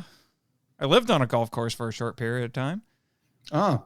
I delivered pizza on a golf course for a short period of time. So you're used to hearing 4! And then the diabetes. Then your window breaks. Moving on. Yeah. Diabetes. Anyway. Yeah, that's the reset button. Yeah, diabetes. Yeah. Oh, me, oh, my, Miss Molly. The diabeetus. Anyway, but that felt very James Bondian to me. It's like, Very. you know, It or almost did. Get Smart. I don't know if it'd be James Bond or Get Smart where you would do this thing where it's a golf course. It is very Get Smart, but I can't see Agent 86 actually being able to sink the putt to go down in the face. And we all know that Agent 13 would find a way to hide in the hole. Yes. But 99 would be the only one that could actually get in the base. So. No, I'm saying like he would be in the actual hole where the golf ball goes. Because that's where he'd hide. That's where he would hide. But anyway. Yeah, anyway. So yes, in case you didn't know, this is an American show. It's also so American it hurts. I mean, our heroes are 3 fighter pilots, the Flying Angels, which am I the only one who feels like that name's a little redundant? A little. Well, yeah, it's very redundant considering they were just trying not to get sued for calling themselves the Blue Angels. It's clearly a play off of that because they were a military the Flying stunt. Angels. As opposed to what? The Swimming Angels? No, that's the Navy stunt. The team. diabetes angels? The diabetic angels. Oh, the crap. Ground Angels? Crap. Diabetic angels sounds like the Earth Angels. Earth Angel. There you go. Please don't start disappearing. Yeah, but that is a thing. I will admit, we probably because we're doing this quickly, and it's not like this wasn't uncommon in Ultra series at the time. We don't get to see our heroes for too much before they bond with the Ultras. And we don't even see their faces because they're wearing helmets. All we see are their eyes. In fact, Beth, I didn't even know which one that was. Because none of them in the fighter jets looked feminine at all. Like Drew, if it sounds like Catwoman, you know which one that is. I know by sound. I'm talking visuals. I know. Yeah, with the helmets and everything and the shuttles that change the colors airplanes? the entire time. You don't know who's playing who. Yeah. I'm just saying you could have put eyelashes on one of them and it would have made sense. Yeah. So they're doing you couldn't put a bow on the helmet. That would look stupid. That would look But stupid. eyelashes? Well, moving on. Move right along. I'm just saying, all we see of them before they bond is that stunt show. And so we know that they're brave and they're very competent at what they do. And then they blow up for no apparent reason. Yeah, and then they because of all the stuff that's going on. Yes. Yeah, and then they get saved by the Ultras, which, I kind of know a little bit about, crashing in an airplane and miraculously surviving because that was a thing. Ow! You're right, dude. Yeah. I'm fine. It's fine. It's just, Jimmy, where's that aspirin? I need the big aspirin. I know it's a bad joke. Anyway. It sounds like you need the extra strength. Yeah, exactly. I maybe think, 2 of them. I think so. Anyway, it's not the worst thing I've dealt with for the sake of radio. All right, we're moving on. Dig-a-doom. Anyway, see what's happening? I joined Culture Box, and now I am like fusing with you. You're stealing our jokes. Yes, yeah. Our stupid jokes that I'm still convinced I'm the only one who gets. Maybe. But anyway, so usually in Ultraman, the Ultras are bonding with humans who do something heroic and then they save their lives. Or in the case of the original Ultraman, it's like, oops, I accidentally killed you, so let me save your life. Yes. Things like that. This one's a little different. So it's like they bond with them and then they crash. And boy, that explosion's huge for 3 airplanes. What are those things running especially on? Since, with the exception that they're now falling out of the sky, they seem to be fairly intact till they hit the ground. Yeah. You're plummeting to the earth at probably 200 miles an hour. Right. And you're That's just generous. Yeah, that isn't a problem whatsoever. And then they crash into the ground and they're all somehow fine. And their planes look like and then they get the thunder plane when it crashed in the first episode. Yeah, well, but all I'm saying is that gave me some G.I. Joe Real American Hero vibes. Right. Yes. And agreed. I also read not one, but I think 2 sources on this and I was going to throw this at you guys because I'm like, I really want to hear your opinion on this. Actually, I think it was in No, I do think it was 2 sources, but I did write something similar in my notes when I was rewatching this. I think it was Kevin Derendorf in his book Kaiju for Hipsters. That is a book. He actually said, if you're a fan of Transformers the movie, you'll enjoy this. I can see this. Yeah, I can see that. Yeah. This would have been a fun watch on a theater screen, I think. Agreed. It probably would have. Well, that was the funny thing when there were articles that popped up before the last year's G-Fest about this that were saying, it's like, oh my gosh, this movie is coming, it's going to be shown in theaters and it's coming back for after it's been gone for years. It wasn't shown in a movie theater. It was shown on a projector in a downstairs room in a hotel.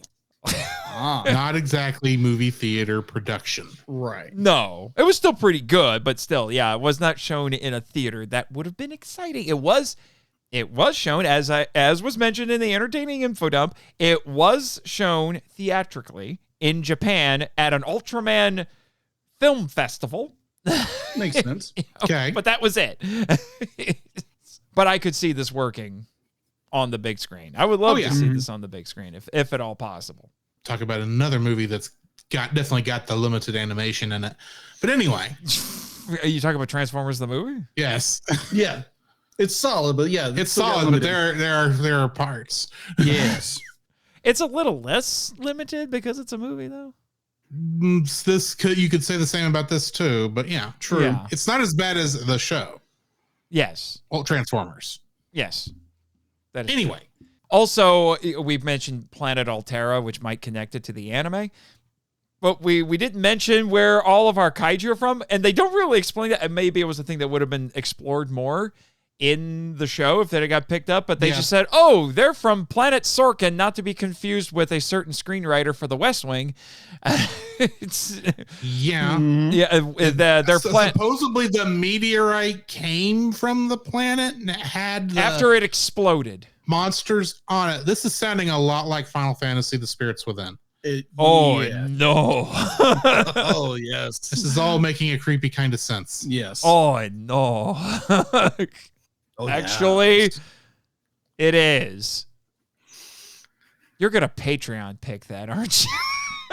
It's on my short list. I mean, there's another Final Fantasy movie I'd rather watch on that short list, but I feel threatened. Actually, I don't hate Spirits Within. It's not great, but it's not terrible. Yeah, it's not as bad as people say it is. Yeah, you just say Final Fantasy off it. It's not a bad film. Except there's a lot of Final Fantasy in it. It's just hidden. But that's all beside the point. Beside the point. Diabeetus. Anyway. Diabetes. But diabetes and crackers. What? Anyway, there are people on the island listening to this right now that are just looking up at the speakers going, what on earth are they talking about? Which, yes. Now, I will say, this must have been something that they got from, because the Japanese crew were heavily involved in the making of this, which you could tell when you look at the credits, it's almost all Japanese names. Yeah. Yes. It's the only Americans in it is really the producers, one of the directors, although I don't think the American director is mentioned in the credits from what I can remember. It's just the Japanese director, the screenwriters. I think that the Ray Patterson, the supervising director as he's credited, was the American director. Yeah, that's what I mean. All I can tell Hanna-Barbera did was handle the English audio recordings and the casting.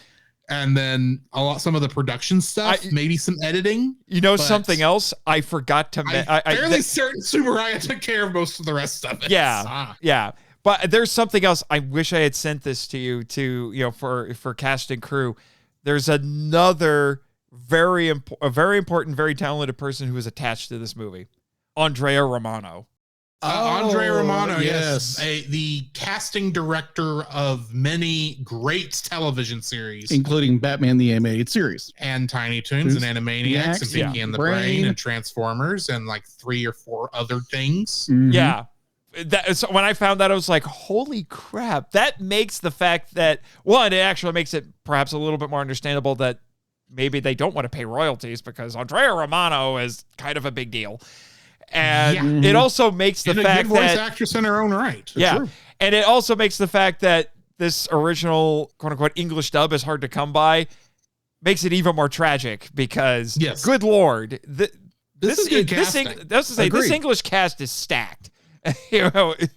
Agreed. Especially with Andrea Romano running this. I mean, yeah, you got Adrian Barbeau and Chad Everett all doing great work in this. Yes, agreed. Splinter is in this. Yes. Well, he was Peter Renaday. Peter Renaday was a bunch of people in the Cajuns in Ninja actually Turtles. sound like Cajuns. They do in some ways, yes. Mostly. Maybe a little overacting. Yeah, except our mutual friend. They hadn't been in Louisiana in a long time.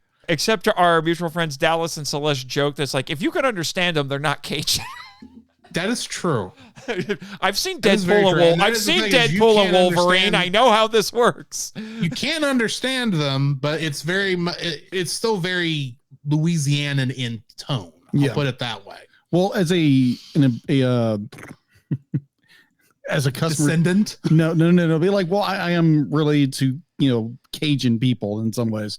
Someone I met recently was originally from New Orleans. Be like, it's not Cajun, it's Creole. Oh, Creole. Oh, we're getting Creole. Creole's a bigger. No, it's a subset of people. Yes, but I mean it's a larger subset of people than I think exactly. Cajun technically is. I could be wrong. Yeah, don't know. We're not here That's just what this customer told me. He was like, okay, cool. I just know Louisiana's called Cajun country, so I assume they're Cajuns who live there. Yeah, Cajun. And I've met a couple of Cajuns that make me go, oh, yeah, you're definitely from Louisiana. Yeah. But since we were joking about them earlier, let's talk about our little robot sidekicks who are also, besides Walter with the 3 robots, they're kind of the science patrol in this. Yeah. Unless you want to count our 3 heroes, because they actually know that they're the ultra heroes, which is also different. In the previous Ultra series, in fact, in most Ultra series, they don't know that one of their team members, generally speaking, is an Ultra because the secret identities are a thing. This is one of the few tokusatsu shows which secret identities are a thing. Because that doesn't usually happen in Sentai or Kamen Rider. Actually, it does happen a lot. And it does, but not often. I could be wrong. I've only seen a little bit of Kamen Rider. I was going to say, most of the Sentai I've watched, it's like everyone knows who they are. I've seen a handful of Sentais, and nope, that's not always a thing. I've been wrong before. I'll be wrong again. Yeah, you're wrong a lot. Diabeetus. Anywho. Yeah. So we got our 3 robots. We already joked about their USA. I keep wondering, was it intentional or is it now that I think about it, or was it a different sort of reference here? Because we have Ulysses, but that's a Greek mythology reference. Cool. And then we have Samson. Ooh. And it's the big guy too. Yeah. So that's a biblical reference, which makes sense because, as I have mentioned numerous times, and I wish I had more information that delved into this, Eiji Tsuburaya was a rare Japanese Catholic. So, we have a biblical reference. Then we just have Andy. Well, Andy is short for Andrew. True. And Andrew was the name of one of the disciples. That is true. True. What I was thinking, call me crazy, I'm probably giving him too much credit. I'm thinking it could be because it's short for android, even though he isn't really an android. But Andy is what the quote-unquote robots were called in Do Androids Dream of Electric Sheep by Philip K. Dick. That makes sense. Became Blade Runner, the movie Blade Runner, but they were called replicants in the movie. Crazy idea. Probably not the case. Maybe I'm giving those screenwriters a little too much credit, but yeah. But what about our little robot friends here? They're basically the proto-alpha. If you were going by power ranges. Pretty much. True. Which I guess makes Walter Proto-Zordon. Yeah. Except he's hardly in this. Yes. I still wonder what he's here for. Other than, by the way, here's your planes to go fly to Mount Rushmore. And diabetes. Excuse me, I gotta go mow the 18th hole. But what do you think? What do you think? What do you think of our little robot pals here? they're comedy relief. That's basically what That's what they are. They're comedy relief. And anytime the Lisa, I think her name is Lisa. The Beth. Sorry, it's not. Beth. It's Ultra Woman Beth, not Ultra Woman Lisa. Okay, Ultra Woman Lisa. Beth. Sorry, I get name mixed up. I apologize. I apologize. There's not even a Lisa in this. Diabetes. Come on. Diabetes. Anytime Beth says anything around the robots, they all go blushy. No, it's not. Well, yeah, they do. Which That's is true. weird. And also the report, not Susan. reporter, she's scientist. Susan is the designated love interest, but apparently the robots like Susan. Not Susan. They like true. Beth. That's true. Yes. Okay. But their dynamic is kind of strange because we have Ulysses and Samson are always bickering with each other, and Andy seems to be the one who's he's the referee between the two of them. I was wondering if maybe if this would gone to a television series, if their relationship would have changed more into like the Three Stooges. Agreed. Samson is kind of curly, and Ulysses is kind of like Mo, and Andy is kind of like Larry. Yeah, I could be wrong on that, but I could very easily see a Three Stooges skit with these characters. Yeah.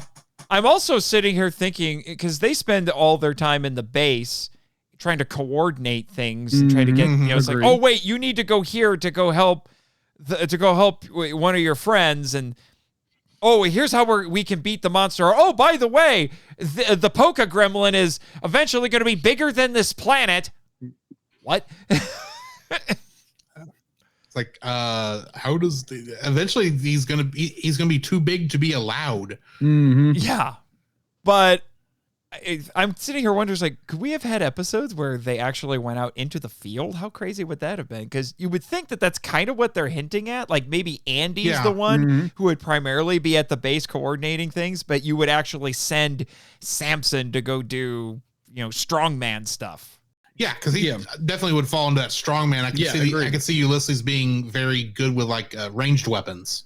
Yeah. I don't know. It just made me think, it's like, you could have sent these guys out onto the field. There's story potential here. Yes, true. And that's probably why they integrated 3 of them instead of just one. Mm-hmm. You could have easily put what they did in this movie into one character, just without the comedic potential. True. Yeah, which makes you wonder, is 3 potentially too many? Because it really was just one.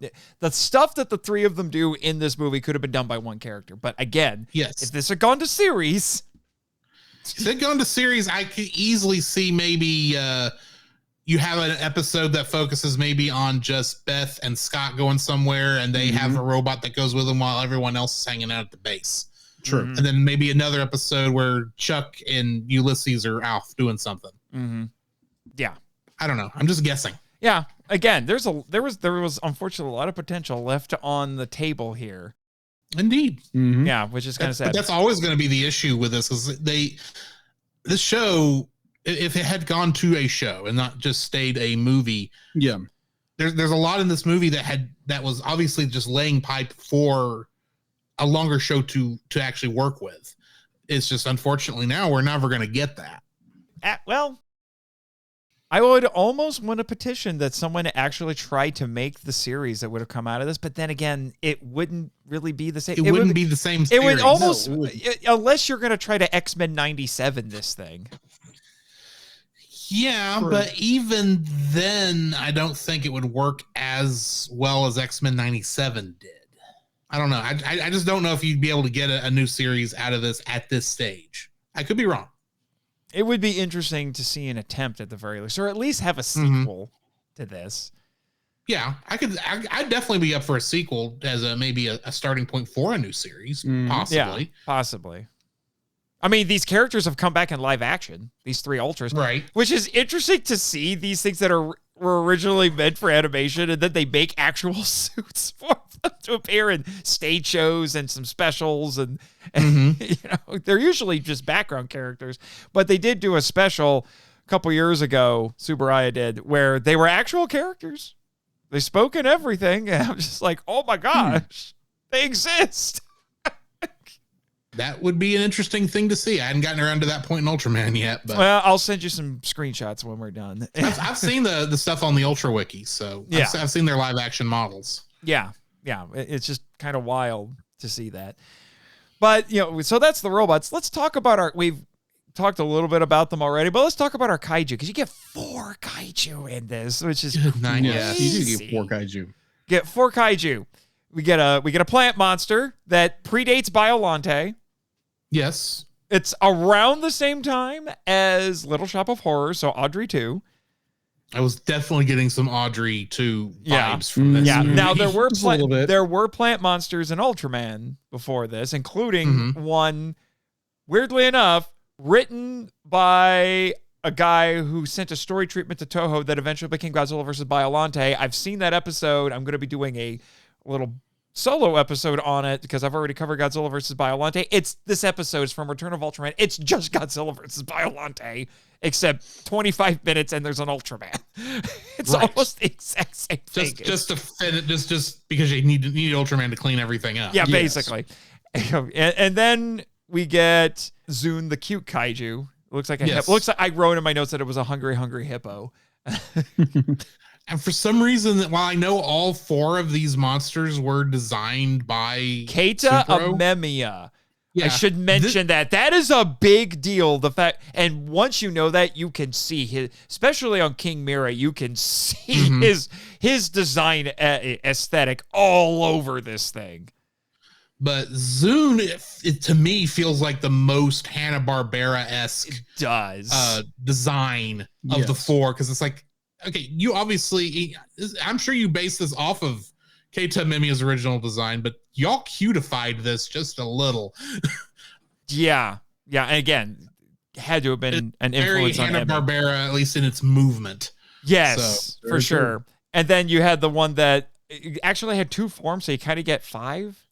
But Yes. I joke that it looks like a golem, which is a Pokemon. It's the final evolution of, what is it? Graveler? Golurk? Graveler's the second one. What's the first No, one? hang on. Geodude. It's Geodude. Golem. I was thinking a different one. No. I was thinking a different Pokemon. Sorry. Yeah, it's the final form of Geodude, but this thing, it looks has the same kind of general shape, but it's a robot? It looks like? It's a steel type variant. I guess. That one is that and King Mira probably are the most Amemiya-esque designs, and its second form is even more Amemiya-like when you see that. When it's just the big floating head with tendrils. Yes. Yeah, so you have that, and When you're at that point, it's like we're slowly moving into Eldritch horror territory. yes, and then you have King Mira, that really is just a gremlin Pokemon. Like, especially as it keeps getting bigger and quote unquote, I guess, evolving, it looks even more like a gremlin, and it's the same sort of thing. And kudos to the animation department for realizing, anytime we need this thing to move anywhere, it teleports by turning invisible and then Except showing up I somewhere thought, else. when they said it was teleportation, and I was like, it looks like it's phasing.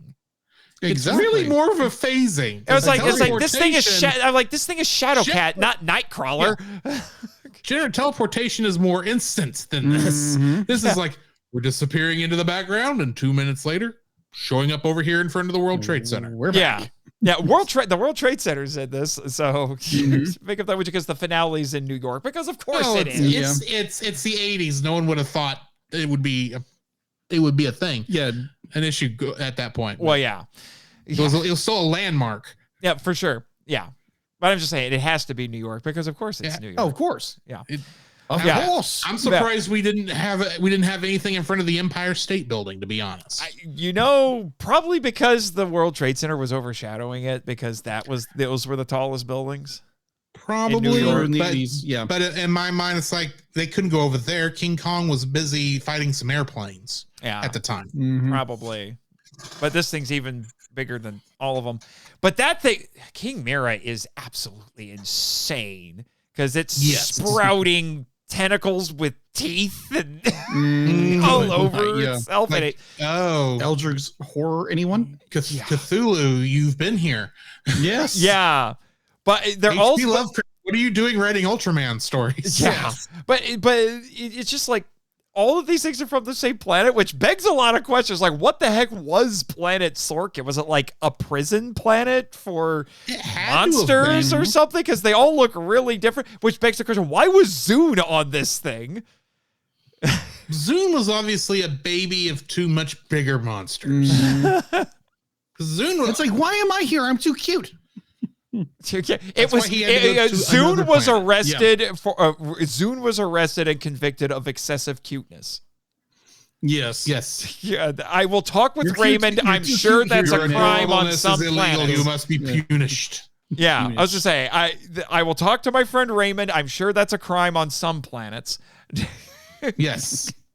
Excessive cuteness. He's definitely like cute and fluffy. He wasn't fluffy. We're not getting into that stuff right now. He was not fluffy. He's a hippo. Yes, very much a hippo. Pink hippo. Well, I mean, hippos are the most dangerous creature on Earth. This is true. Outside of the kaiju, obviously. But yeah, that is true. People don't realize hippos are actually incredibly dangerous. Yes. You don't go near. They may be what Behemoth was based off of in the Bible.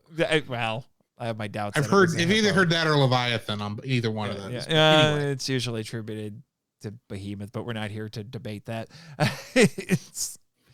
But no. So, which of the four was your favorite, guys? I liked the plant monster the most, just for the fight and the fact that it gets taken out by a plant gets taken out by water. I get that it's salt water, but still, it's like you defeated a plant type. And I'm still thinking in terms of Pokemon. Sorry. Yes, but he's like, you defeated a plant type with water. That's wrong. Granted, it was salt water, and that's never come up before. And still, did you throw it into the Gulf or did you throw it into Lake Pontchartrain? I still can't tell. Well, that thing was incredibly unfair because apparently any of its tendrils can just grow into another one. Yeah, exactly. It's like, wow. And that was the other thing. It's like, you just lost the leaf and now you have an entire another one. What are these, tribbles?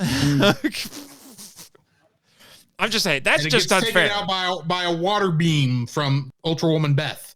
Yeah. Water spacium beam. Yeah. Water spacium Which beam. actually is a nod to the original Ultraman because he could shoot water out of his hand. All right. He only used it a couple of times and it was to put out fires. That makes sense. Okay. But yeah, I'd say I liked, what was his name? Green Shock. Green Shock. I like Green Shock. I could see me owning a Green Shock toy as a kid. Oh, okay. That one also has got some pretty potent Amemia design aesthetics to it. And plus, I just think Evil Plants is funny. Yeah. That is true. I think what was it, the 2013 Teenage Mutant Ninja Turtles reboot where they face, I can't remember what the plant monster is, but it's got that same aesthetic. Right. If you know what I'm talking about. Yeah. I saw the movie once, so it's not the movie; it's TV series. I didn't watch the TV series. Oh, that's a good series. You got to watch it. My apologies for even daring to think you're referring to Bayformers. Bay Turtles. Oh my gosh, the second one's better. Let's just say that. Agreed, but let's move on. Yeah, yes. Diabeetus. Anyway, diabetes. But we're not going to get off topic. I don't know what you're talking about. Yeah, well, yeah, I'm asking which of the kaiju did you like the most? So. Yes, Jacob, which one did you like? I think our little non-fluffy hippo kaiju. Zune? Because, of course you liked Zune.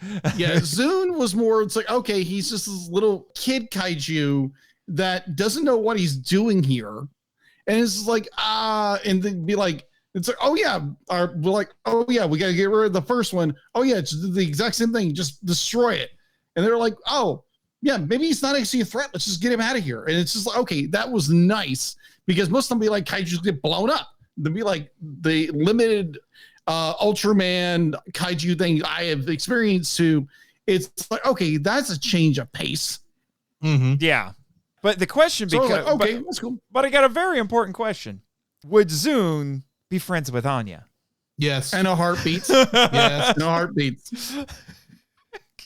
Anya would love Zune. Agent Z. Agent Z. if you don't understand what we're talking about, people, Spy Family.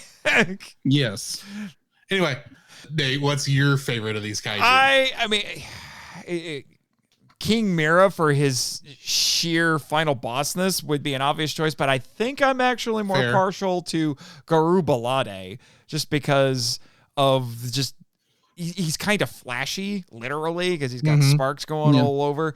And it's an unusual, then I would say kind of an unusual design with the big round body and, again, kind of anticipating Pokemon a little bit there.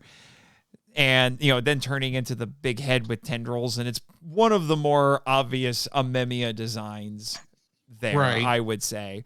That's also the first one. Well, it's not the first one we see. We see Green Shocks first.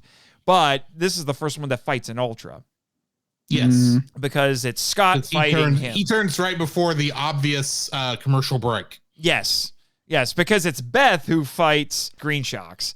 And that one's probably... Green Shocks gets defeated first. Yes. And it's honestly probably the most intense out of the fights because it's using its tendrils in every possible way that it can. It's trying to choke her and grab the limbs and all kinds of things. And then dissolve her in its pollen liquid thing. This thing's head is a pot of boiling acid. That is one of the most... Of course. That is probably the most... That is a very Amemia thing to do. Yeah. It's like, come here, I'm going to put you into my boiling head. Bubble, toil, and trouble. And that's how we're going to trigger you to turn into a giant Ultra Woman. Yes. After we keep making you wreck all of these multi-million-dollar aircraft that we have an unlimited supply of. Gosh. I was thinking. Yeah, I still don't get how they have all this aircraft. It's worse Especially than how G.I. two Joe. of them launch upside down out of the side of the big one. It's a bit odd. It's a bit odd. Like, okay. This was obviously designed as a toy first and a actual usable device second. You've watched plenty of 80s cartoons. That's how it works. I'm aware. I've watched a lot of glorified toy commercials, and I get to a degree that's what this could have been. Yeah, well, it could have been. I hadn't seen any toys for this. We'll get to that. Although I do have action figures of all three of these Ultras. Well, fair. Because that's what I do. I watch a new Ultra thing, I finish it, and I buy toys of the Ultras. Like you do. You're getting no judgment from any of us. I was going to say, I adhere to the Bandai mandates. No lip! I know what you collect. It's weird. Just saying. He collects... I don't want to know. He collects alien ray guns. Oh, that's not too bad. No. Just a little kid in the make sure the safeties are on, but... Exactly. He gave one of them to his now wife as a wedding present. Well, I mean, if it was one from her home planet, it was. That'd be symbolic. Yeah, I get that. Anyway, I get it. Second Amendment for the win. We're moving on. I made that joke first, by the way. Anyway, but you were talking about with Zune that they're playing off of the idea is like, oh no, you should talk to him first. That's a little different. Like I said, there have been some where they're like, no, don't kill this thing. It's not trying to hurt anybody. But I don't think they've ever done like, here's a dedicated main cast member who's going to be like, no, you should talk to the aliens first. Don't kill them. And then you get one of the best lines in the entire movie, which is from Scott, because he's like, hey, I like you, but we have to have some sexual tension, so I can't actually say that. Right. Yeah, but where is it? Oh, I wrote it down. It's like, well, when the thing the size of a redwood tree picks up a building and throws it at you, don't stop to ask about the wife and kids. Yeah. I like that line. That was a great line. It was. That was one of the best parts of that, because you don't so many times it just seems like no one's speaking like practically in a lot of these. It's like, don't hurt the animals. Like, he's going to eat somebody. Yeah. let him die. Yeah. Now, it made sense The for needs of the humans outweigh the needs of the animals. Yes. Or to quote the Lion King, she's gonna eat me. The circle of life. Kaiju version. Yeah. But it does make sense for Zune because we do have, this is a very American thing. This is probably one of the most, this is a very American trope because Japanese media doesn't necessarily get into this, but we have the very gung-ho military where it's like, is it a kaiju? Shoot it. They're helping the kaiju? Well, then we're going to shoot them too. They're the enemy. Yeah. Fire the atomic missiles that can make their way into outer space. Yeah. I only know one way. We always knew we needed these. I only know one way to solve a problem. Shoot it. That's how I cure diabetes. With bullets. These missiles will go through that kaiju like crap goes through a goose. You're jumping ahead a little bit. Sorry. But it's an easy way to create some conflict. I had forgotten that since the last time I had seen it, where we have, again, a designated character who's like, no, don't do that. So it helps set up what they do with Zune so we can do something really different with Zune as opposed to a big fight. Thankfully with this Hug the Kaiju character, they don't make her annoying. No. They actually do interesting things with her as a character. Now, granted, when she goes and gets the scientists out of the room and starts talking to little gremlin, because I'm Susan. Do you understand Susan? Oh, look, he understood my name. Hey, I'm back with the guys. Susan's like, oh, crap. Yeah, because it's nice that they played on both sides of this where it's like she's right the first time. You should talk to him first. Don't assume it's evil. And then she's right there, but then she tries to do that again with the next monster, and she is proven very, very wrong. Right, because not all kaiju are created equally. That is true. They will still eat you. Exactly. So admittedly, he wouldn't have been too bad if they hadn't tried to psychically scan his brain or whatever. Oh my gosh. With their MacGuffin that they try to use in the finale, but it doesn't really do anything. Yeah, well, it does stuff, but it doesn't really do stuff. If y'all hadn't messed with stuff, he'd have been fine and would just been normal. Maybe. Possibly. It's not like he came with instructions that said, don't feed after midnight.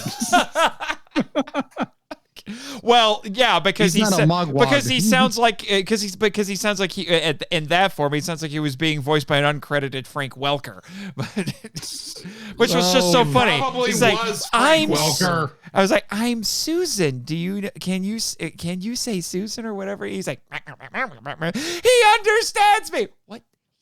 No, he didn't. Are you crazy, lady? What? It's like people understanding their dogs. You really can't understand what they're saying. Yeah, I would expect you to understand dogs because you're probably part dog.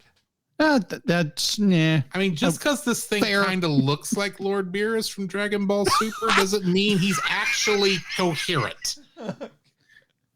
Now, if he went Niga, that's Stitch is entirely different. Although, let's be honest, if we cut Stitch loose, he would end up like this and have to fight an Ultraman. If he had landed in North America instead of Hawaii, yes. Yeah, that's true. But I want to see alternate universe Stitch film where he lands in North America. Yes. But Hawaii is chaos. hard. Well, it's part of the United States, but yeah. It would just be called 626. Yeah, that's it. 626. Armageddon 626. Armageddon 626. Lands in San Francisco like wrecked havoc. Oh my gosh. And then they nuke Earth from orbit like they kept claiming they were going to do. Wow, this that escalated quickly. I'm just going off what was in the movie Lilo and Stitch. Yeah, I get it. So again, it's nice to see them play with some nuances on that when you wouldn't normally expect that. Especially in something from this era. Yeah. Most of the time. They would have kept it really simple. They probably wouldn't have even had a character trying to advocate for not killing the monsters. They just would have assumed everything that came as evil. Yeah. I don't know. I feel this is kind of like remarking on PETA to a degree, but this would have maybe been before PETA got really big. Or I guess technically scale. Yeah. Also, I do find it funny that we have some in-universe merch in this movie with the guy selling the I Heart Ultra Force t-shirt. Oh my gosh, yes. I Heart the Ultra Force. Right next to I Heart New York. Yeah. And I'm like, the characters are like, oh, leave me alone with that. I'm like, I would have bought one of those shirts. I'll be surprised if you can't find one on TeePublic in less than a month. That is true. There will be a fan who will make those. Mm-hmm. You know what? Screw it. I got a TeePublic store. Let's make it. There you go. let's make an I Heart the Ultra Force t-shirt. Why not? I'll buy that for $1. Maybe more than $1. But... Anywho. Dig-a-doom. Well, we were talking about her chewing out the guys, when she said, like, don't kill King Mira, even though it's totally a gremlin from space. And the guy said, this is a nice exchange. The guy says, I hardly think it. She says, then you shouldn't talk. I love that line. Oh my gosh. Yes. Like, then you shouldn't talk. Like, wow. There's a lot of politicians who need that kind of response. Yes, exactly. Also, I did write in my notes, and look at my notes again, and I did write that King Mira also reminded me of the Zoonoids from Guyver, but Guyver is relatively fresh in my head right now. And also reminded me of one of the kaiju that we're going to see in a later entry in this season, namely Space Beast the One in Ultraman the Next. Reminded me of that too. All right. So I'm starting to think, honestly, this little animated movie may have paved the way for a lot of things. Well, in some ways, it's the first Heisei era Ultraman thing, so there is. Well, it depends on who you talk to. It's either the end of the Showa era. It's either the end of the Showa era or it's the beginning of the Heisei, because it was made in Showa, but it premiered in Japan in Heisei. Right, but it sounds like a lot of Heisei came off of this as its inspiration. Yeah, I am very confident in saying that. But speaking of King Mira, we should talk about the ending here, which is a very Superman style ending. Oh yeah. Oh, good night. Yes. Because this thing gets so big. King Mira gets so big, our three Ultras grab it by its three-pronged tail, drag it into space, and apparently the sun is not that far. Apparently. Because they get there in about 10 seconds. Oh my gosh. It's like, what are they flying at hyperspeed? Well, they're Ultras. They can do that. They're Ultras. They can do that, but whatever. But even the way it's animated, it doesn't look like the sun is very far. Like, it looks like it's just a tiny bit farther than the moon. But whatever on that. And what's the solution to the problem, gentlemen? Throw it into the sun. Well, sounds like another Superman movie. I was just thinking, once you do that though, and then you throw all the atomic bombs into it, wouldn't that then turn him into like Atomic Mirai? Atomic Mira? Oh, gosh. You just made it stronger. There's the pitch for the sequel. King Mira returns as some sort of like solar mutated the Quest for Peace. Oh gosh. Ultra Force 2, the Quest for Peace. And it just comes back. I was like, haha, I have been mutated by solar radiation. And somehow I can talk to you. I can talk a perfectly good English. And I will be voiced this time for real by Frank Welker. who's using his Fred Jones voice for some reason. No, it's Darkwing Duck. No, that would be Jim Cummings. That's Jim Cummings. Sorry, wrong actor. No, we're talking about Frank Welker, Slimer, and Fred Jones, and Megatron. Yes. That's what we're talking. Oh yeah, no, and then we'll disappoint everybody. It's not Frank Welker. It's like Charlie Adler doing his Starscream voice. Yes. Oh gosh, I can hear that now. Actually, you know what? I think Skeletor's voice might be closer to what this thing looks like. Oh gosh, yes, I can hear it now. Mr. Oppenheimer. Yes. Yes. I'll get you, Ultraman. I don't want to be good. I want to be evil. I got too big for my britches, and now I'm going to sit on you. Until we meet again. Until we meet again, Ultra Force. This is what you get for throwing me into the sun. By the way, throwing me into the sun also gave me diabetes. I am now going to call Liberty Medical because they will help me live a better life. Until we meet again after my insulin shots.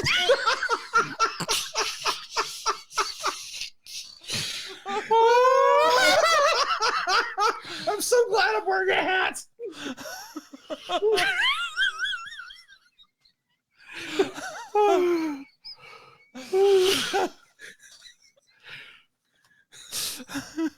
Wow. Oh my gosh. A few moments later. Yes, Jimmy, we're done. We're done. We kind of wrecked right there because that was just far too funny, because that was the weirdest confluence of things I have ever experienced on this show. You are not kidding. Fusion. It's not. Yeah. Jimmy was being a very good producer because he had to tell us all to calm down. I get you felt like you were wrangling cats and or children. Jeez. And one dog, of course. Oh, you don't even bother trying this on our show. That's because you don't have a way to calm us back down, D-Lit. I mean, I don't know, Jimmy. Can you like invent little like darts full of sedative for her? I was kidding. Oh, that's not necessary. That's good to know. Again, I feel mildly threatened. Anyway, You're not kidding. I wonder what that actually means. Yeah. Honestly. Am I going to get turned into something? Who knows? Stay tuned. D-Lit, have you been shopping on Space Amazon again? Oh, you still haven't paid your Space credit card back off. I see. Okay. Thank the Lord. How do you earn space money? That is true.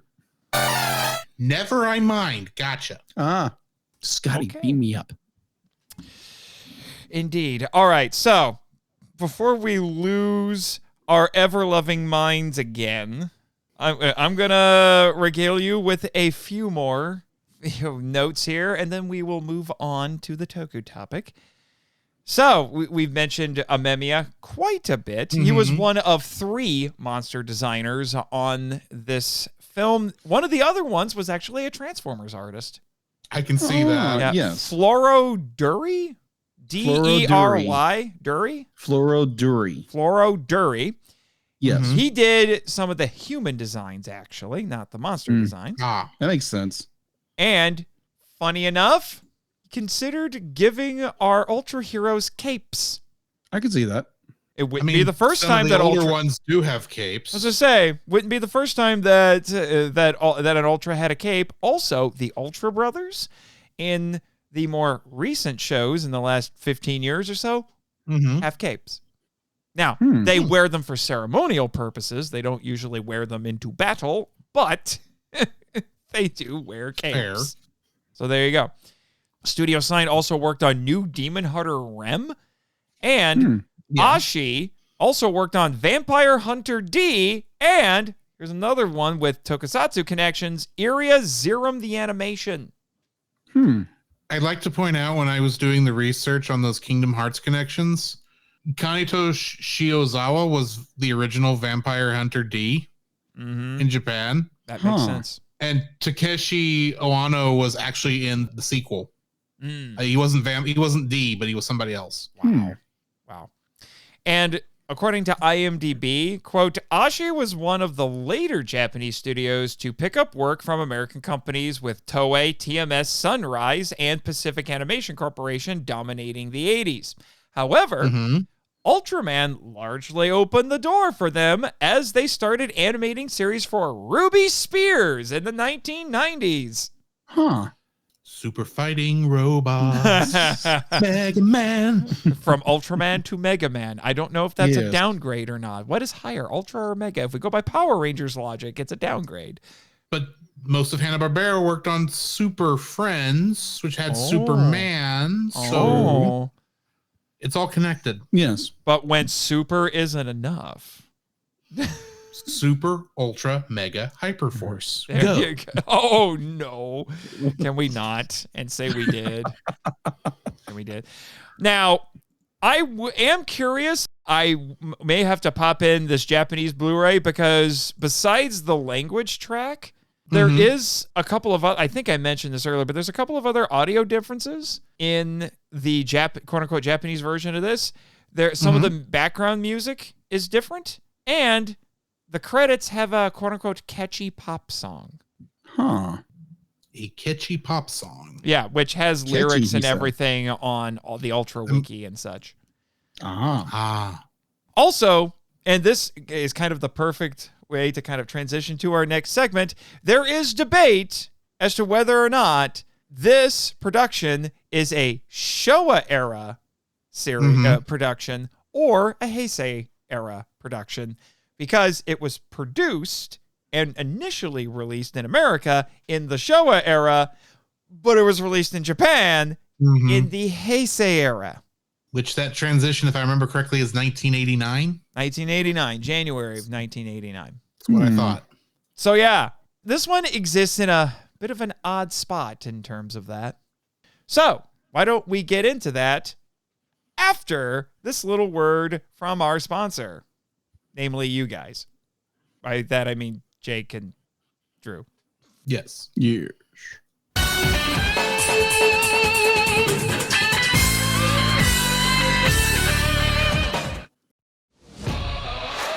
This podcast is a proud member of Culture Box. Whether you enjoy geeky reviews, comedy, or original fiction, you can open up the Culture Box and find something excellent for your soul. Point your web browser to culturebox.media.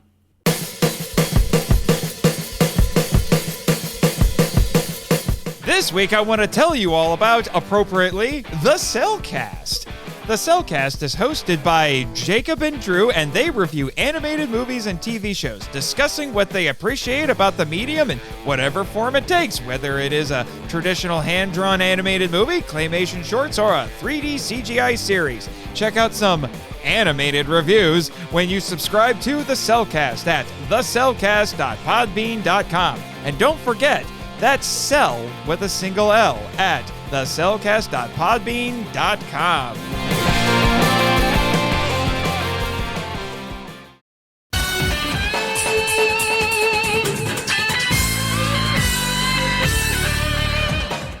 Also, Roy, I edited that for you. You're welcome. This is why bringing a writer into the network is a little dangerous. I'm just saying. But we've been saying that for years. I'm not against some editing. Yeah, Yes, okay, me neither. then guess what, Roy? You've been wrong for years.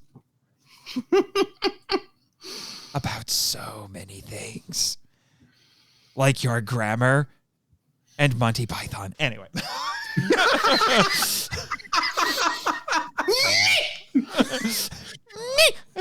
And his complete bashing of Disney movies. Well, I mean, I don't know, there's a little bit of validity there. Some. Yes, Some, just Jimmy, not I as know you have opinions now about Disney Star Wars. He used to be okay with it. Now he's jumping on the anti-Disney Star Wars bandwagon. Sure, you invented the bandwagon, whatever. I mean, I know Rise of Skywalker is hot garbage, but I mean, not all of it's bad. We get it! There are only 3 movies! It's the prequels, right? Fine. You can kill me later. All right. I hate sand. It's coarse and rough and gets everywhere. Oh, Yes. Anyway, it's time for our Toku topic. Before we come off the rails again, and Jimmy has to settle us. And Deedlit, too, probably, while we're at it. Oh, you're not getting in the middle of this? That's probably wise. Probably wise. Anyway, so like I said, strap in, boys and girls. You're about to get a crash course in this huge franchise. This is by no means going to be exhaustive. It's really just a kind of involved primer. I will do my best to get through this quickly. Jacob, Drew, if you need me to stop, if you need to ask questions, whatever, feel free to interrupt me. So I'm not just fire hosing you for the next however long. Fair enough. All right. So, out of curiosity, what exposure have the two of you had with Ultraman besides today's subject?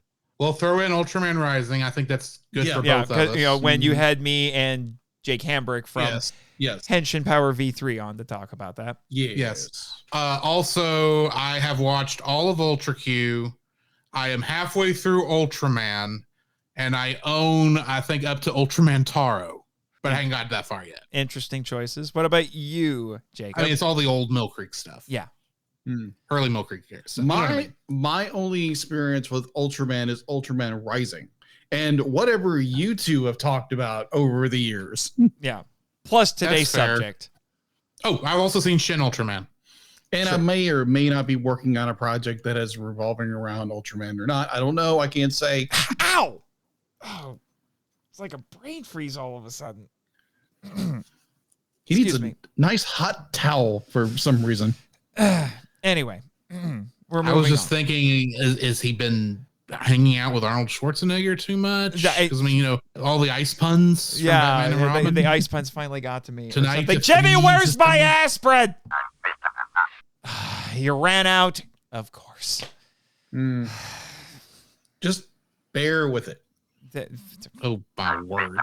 I was gonna say, Jimmy, don't do the womp womp womp yourself. Hit the button. Jeez. All right. Anyway.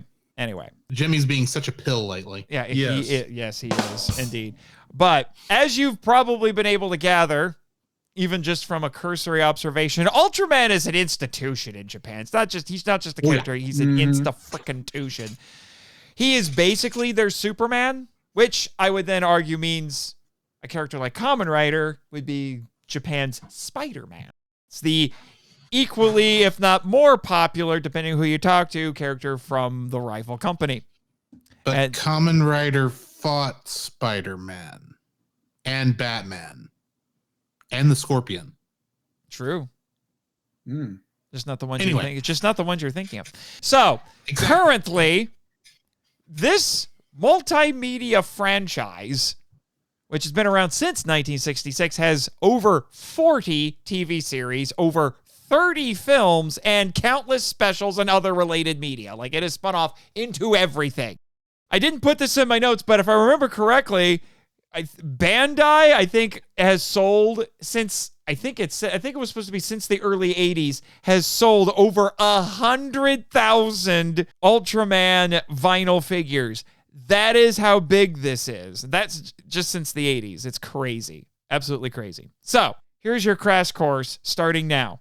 This franchise technically did not start with Ultraman. It started with a show called Ultra Q, which is kind of like the Twilight Zone, or maybe more accurately, the Outer Limits, which was another it's definitely more Outer Limits. Yeah, agreed. which was another anthology sci-fi series that was on at about the same time as the Twilight Zone.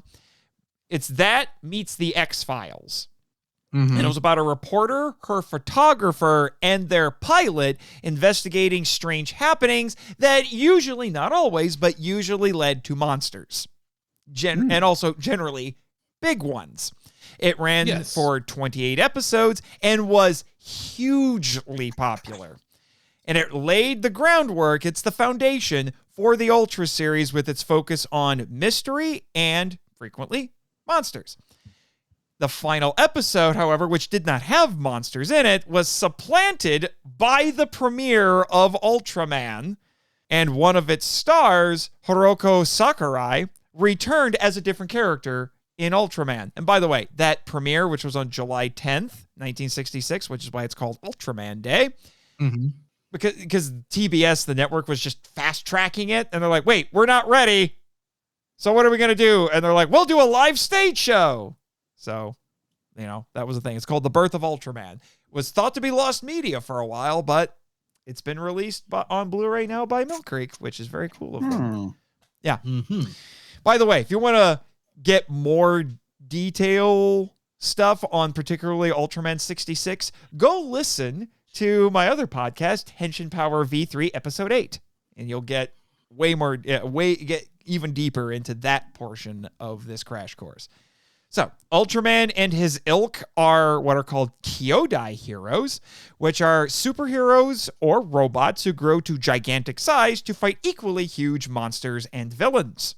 It's a bit of a related term to Henshin heroes, who are transforming heroes, but not all Kyodai heroes are Henshin heroes.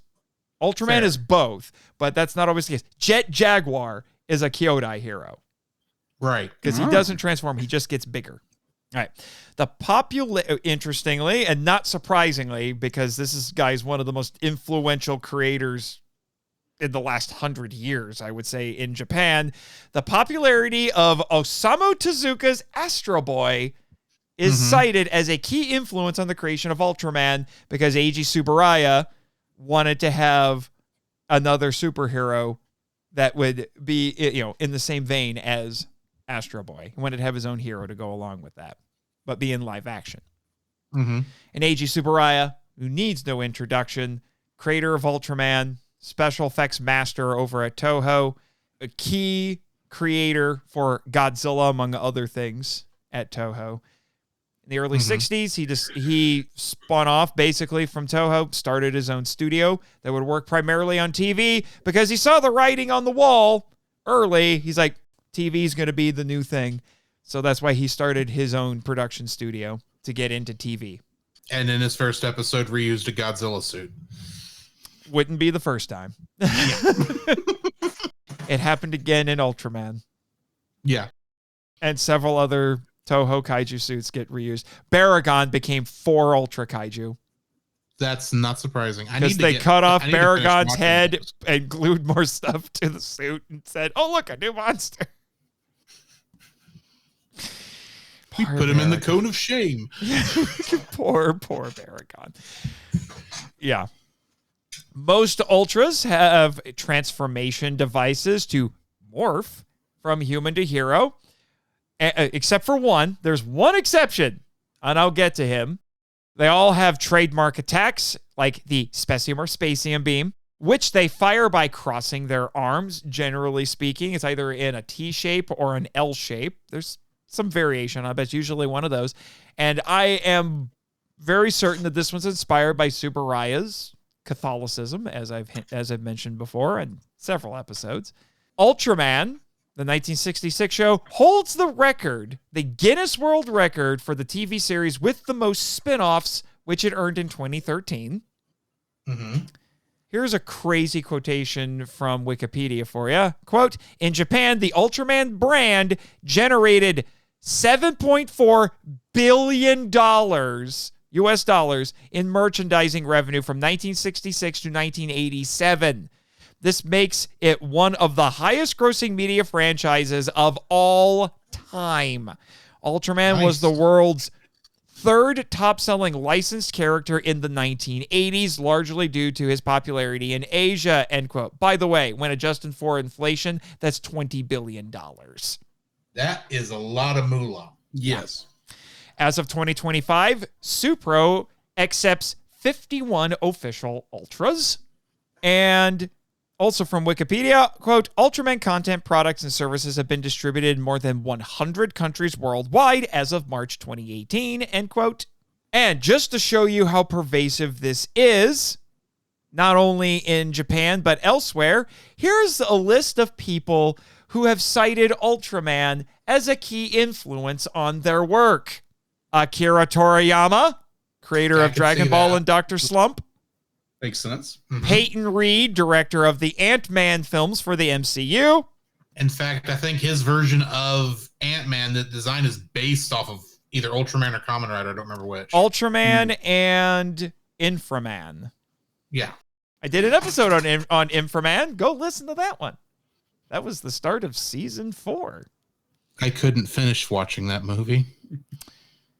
My brain broke. You know what? I'm going to make you watch it. You're not allowed. I've already watched half of it. You're going to watch the rest of it. You're not allowed to quit. We don't like quitters around here. Yeah.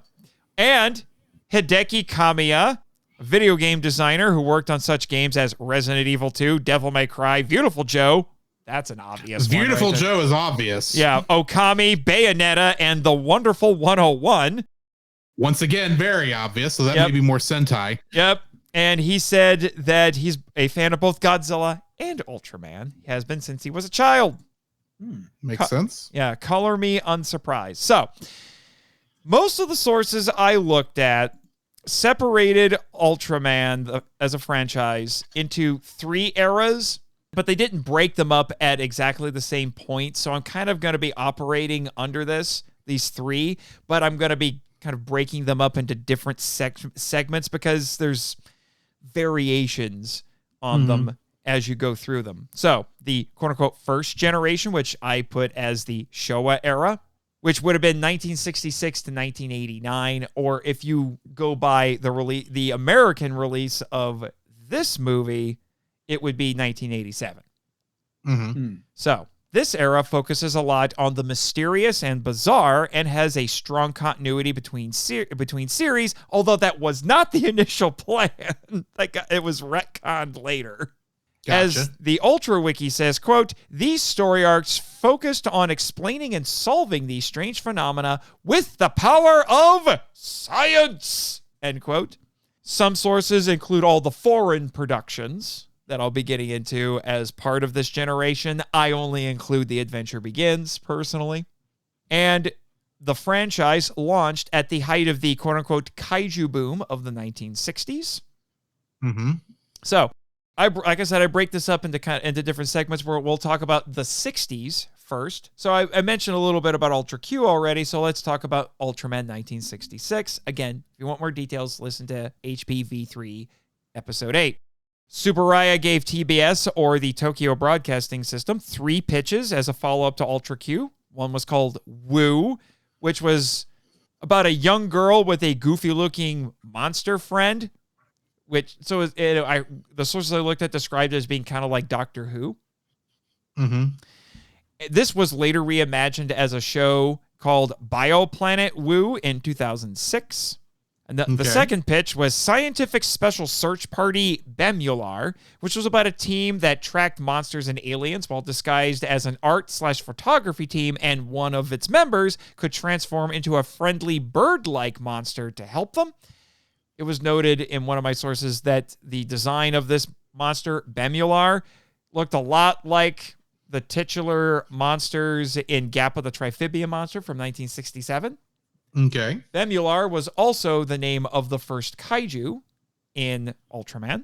And then the last pitch was called Red Man, and it was about a superhero fighting aliens who destroyed his planet. One of the sources I looked at described it as being kind of like Devilman. Go Nagai's Devilman. And I'm like, Gotcha. Okay, maybe. So, Toru Tol Narita redesigned Red Man into a silver and red hero, which TBS thought would have great overseas appeal.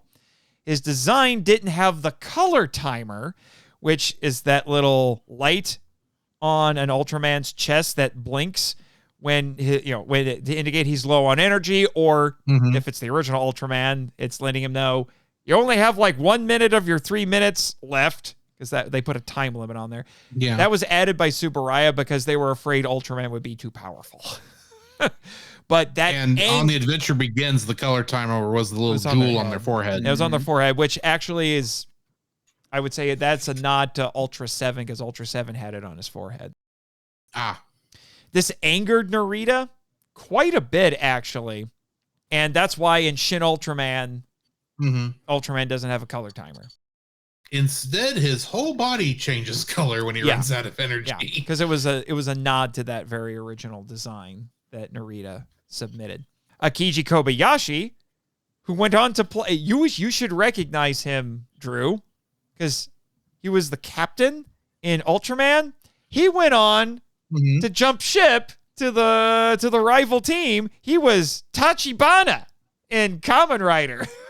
I thought he looked familiar. Yep, and he was Tachibana for multiple Showa Kamen Rider series. The first episode of Ultraman, Ultra Operation Number 1, was co-written by Shinichi Sekizawa. So he was getting in on this action, helping to launch another iconic thing in Japan in the 1960s in Tokusatsu. And this show was released and dubbed in America, and it stayed in syndication until the 1980s, interestingly.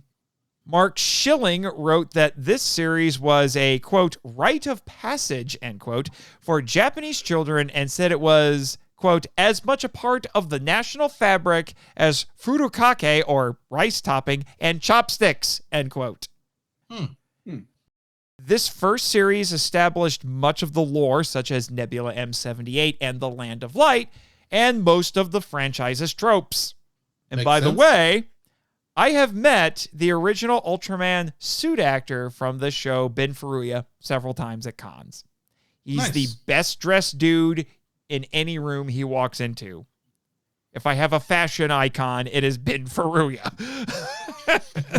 Because I love his sense of style. It's kind of awesome. All right, this was followed up, kind of completing our 1960s trilogy with Ultra 7, 1967. It was inspired by not only the success of Ultraman, but the Japanese dubbed episodes of Lost in Space. And some, this feels a little hyperbolic, but some have described this series as Star Trek-esque. Sounds to me like I need to fast forward to Ultra 7. Yeah, you might want to. I do think it's a little dangerous. When I read that, I was like, if you start comparing this to Star Trek, you're setting very specific expectations with me, okay? Yes, I prefer the other Star franchise, sir. Another thing on my short list on Patreon episodes. Yeah, because we're going to get some Star Trek this season, which will be interesting. I'm just like, give me an excuse. Just not for me. Yeah, just not for you. It's like, come on, people, give me an excuse to talk about Star Trek, please. All right. This show was originally intended to be wholly separate from Ultraman, but it was later retconned into the franchise. Dan Moroboshi is an Ultra host disguised as a human, as opposed to an alien bonded with a human. And, interestingly, Ben Furuya returns in a face role in this show as the team captain. It's like Ultraman was there all along. All along, yeah. It was so popular, TBS ordered 10 more episodes. And, arguably, because I do think the creator of this franchise has cited it as an inspiration, Ultra 7 inspired Pokemon.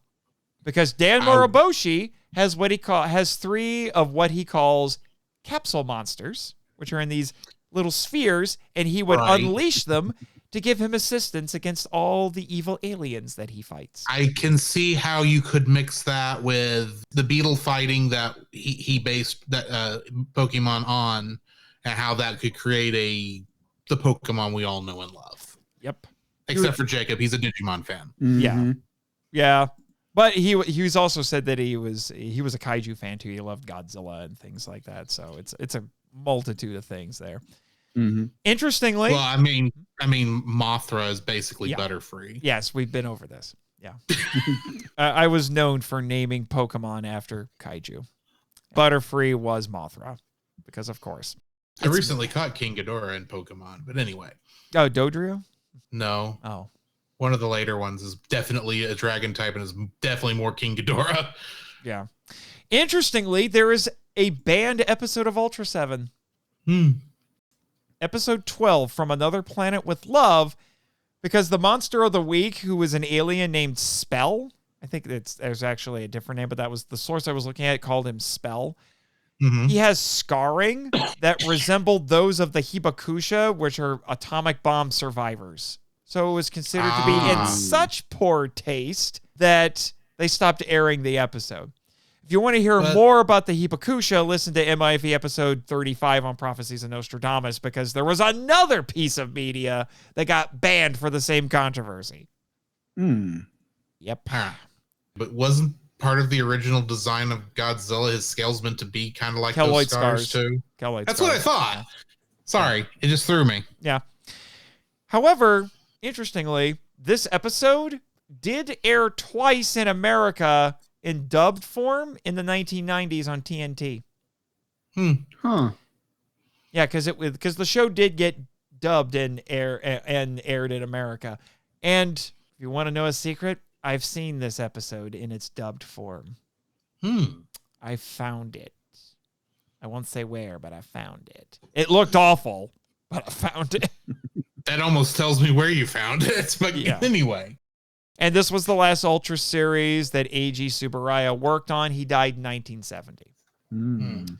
And this has more sequels and spinoffs than any other entry in the Ultra series. It's crazy.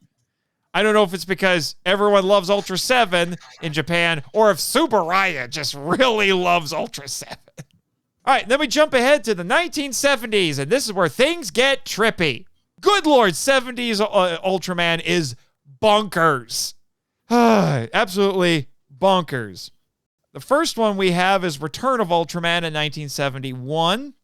This is the tame one out of this set because they're all insane. So it was based on an idea that Eiji Tsuburaya had to bring back the original Ultraman, but it ended up evolving into something a bit different after he died. And then his sons took over the business. And it helped kick off the Henshin boom of the 1970s. It was the first series to have a crossover with past Ultras, solidifying their continuity. The title character is just called Ultraman because originally it was supposed to be the original Ultraman from the 66 show. It ended up being a different Ultraman. They gave him some funny sounding names, like it was like in Japanese it would mean like returning Ultraman or something like that. But in Ultraman Story, that half compilation, half new movie I mentioned from 1984, they finally gave him his own official name, which is Jack. Ultraman Jack. Fits right in there with Chuck, Beth, and Scott. Yeah, sorry. Which something I forgot to mention. That is what I think that might be the only time where the names of the Ultras are the names of the hosts, as opposed to the Ultra having its own name and it being like a separate character. Right. Which is kind of interesting. This Ultra is also unique in that he's the one who doesn't have a transformation device. He just wills his transformation. Well, there you go. Which sounds like it would make him where a lot there's more a will, efficient. there's a way. Yeah, I was just saying, yeah. Which you would think would probably just make him a heck of a lot more efficient. Yeah. You don't have to deal with the issue of losing your transformation device. Looking at you, Power Rangers. And so many other things. And so many others, yeah. And several episodes of Return of Ultraman, by the way, were directed by Ashiro Honda. Nice. Because he went over to TV in the early 70s. All right, next up, in 1972, we have Ultraman Ace. Oh my gosh, Ultraman Ace. Ultraman Ace is on hallucinogenics. This show is nuts. It's absolutely nuts. It shifted away from being a mystery show to more of a superhero series to compete with Kamen Rider. And it had villains that were similar to Shocker in the form of the Yapul, who were interdimensional aliens. And they liked making themselves known by making big red cracks in the sky. As you do. Like you do. Like you do. It's also unique in that it had not one, but two Ultra hosts, a man and a woman, and they had to transform into Ace together, which is why I found out later, if you look at the design of Ultraman Ace, he has both masculine and feminine features. However, due to outside pressure, and I usually saw it cited as sexism, not entirely sure on that one, but possibly sexism, Supro was forced to drop the female host halfway through the series. And they did this crazy retcon where they said, oh, you know why she's leaving? She's actually a moon princess. That's why she left. Then. And these that two makes more sense than a peace conference. Yes. Although they did bring her back in Ultraman Taro, which was kind of interesting. They kind of took advantage of this a little bit. And they brought her back in a later episode of the show. It was a Christmas episode of all things. Apparently Santa Claus is in fact father of Ultra. You say she's a moon princess. Yes. Is she fighting evil by moonlight and winning love by daylight? She probably taught Usagi everything she knows. Probably. Or she's secretly Luna. I don't know. You're welcome, Bex. Anyway. Yeah, and so they would transform with rings, so she just gave the guy her ring, and then he would just put the rings together and transform. So like the Wonder Twins. Basically. So that's that one. And then we get Ultraman Taro. A lot better transformations. Yeah. And then we get Ultraman Taro, which is on even more hallucinogenics. This shifted away from like being an action-heavy superhero show to being like a fairy tale. Because Taro got his name because it was the most common boy's name in Japan at the time. It was very much aimed at children. And continued the series transition to action and sci-fi. Was this Ultraman a Kenny? Technically, no, but the first episode we do actually see the birth of Ultraman Taro. This is also the series that introduced Mother of Ultra, because Mother of Ultra is his mama. Oh man, that only makes sense. Yep. It's a weird show. It's a really weird show.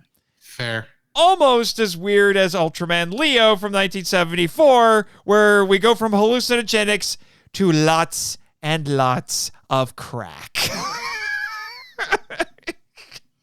So much crack. This show is in desperate need of Ritalin. It is ridiculous. It is absolutely ridiculous. I found one article that actually was just incredibly disturbed by this show and said that it was full of, and I quote, grindhouse brutality. It was also taking inspiration from the popularity of martial arts movies like Bruce Lee, because they really amped up the action in this. Right. And we're really delving into martial arts influence because they're like, we know we have to compete now because they have these movies out now. We got to really up the ante on our action. It's also noteworthy because Dan Moriboshi, a.k.a. Ultra 7, is injured in the first episode during a kaiju battle, and he becomes the team captain, and Leo's incredibly harsh master and trainer. We're talking about Dan Moriboshi runs our hero in this one over with a car just to teach him a lesson. I don't know if that would actually teach a lesson, but okay. Apparently, getting his leg broken and having to walk with a cane made him lose his freaking mind. Don't piss off your teacher. Yeah, I was going to say. Don't piss off your teacher, so. Yeah. Ultra 7 is really bitter in this show. Some would even call what they do with it's the same actor, I might add. They would call what happened to him character assassination. I'm like, okay. Funny enough, when this show finished its run, it was replaced by Kamen Rider Stronger in the same time slot. Well, that's how the cookie crumbles sometimes. Indeed. And then next, you're writer. Yep. And then next up, we have something that you guys, if you guys really wanted to impress me, here's a TAS candidate for you. Ultraman's very first anime, The Ultraman, or The Star Ultraman. That's how I've seen it stylized sometimes. From 1979, co-produced with Sunrise Incorporated of Gundam fame. Which once you know that and you look at the art style of this, it's like, it's freaking Gundam. The characters look straight out of Ultra Gundam. It looked straight out of Gundam. It's crazy. So, and this was done to capitalize on the growing popularity of anime, which was quickly surpassing Tokusatsu at this time. It was heavy on sci-fi and even has several space opera episodes. The name of the Ultra in this show is Jonius, and he's returned several times in live action. And he hails from not Nebula M78, but from planet U40, because this is not in the same continuity as the previous live action shows.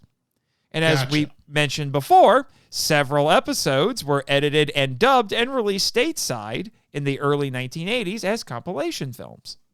And then we come to Ultraman 80 in, of course, 1980.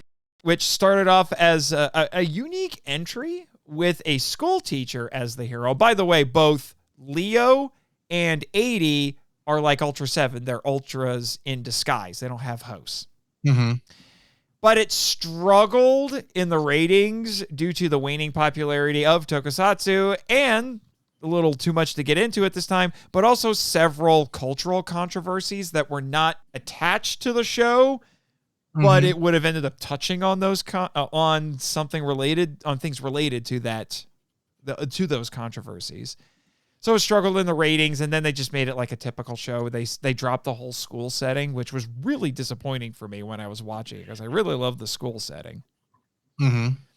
And it also didn't help that at this point, due to mismanagement, because that seems to be a really big problem at Supro, they were struggling financially. Mm.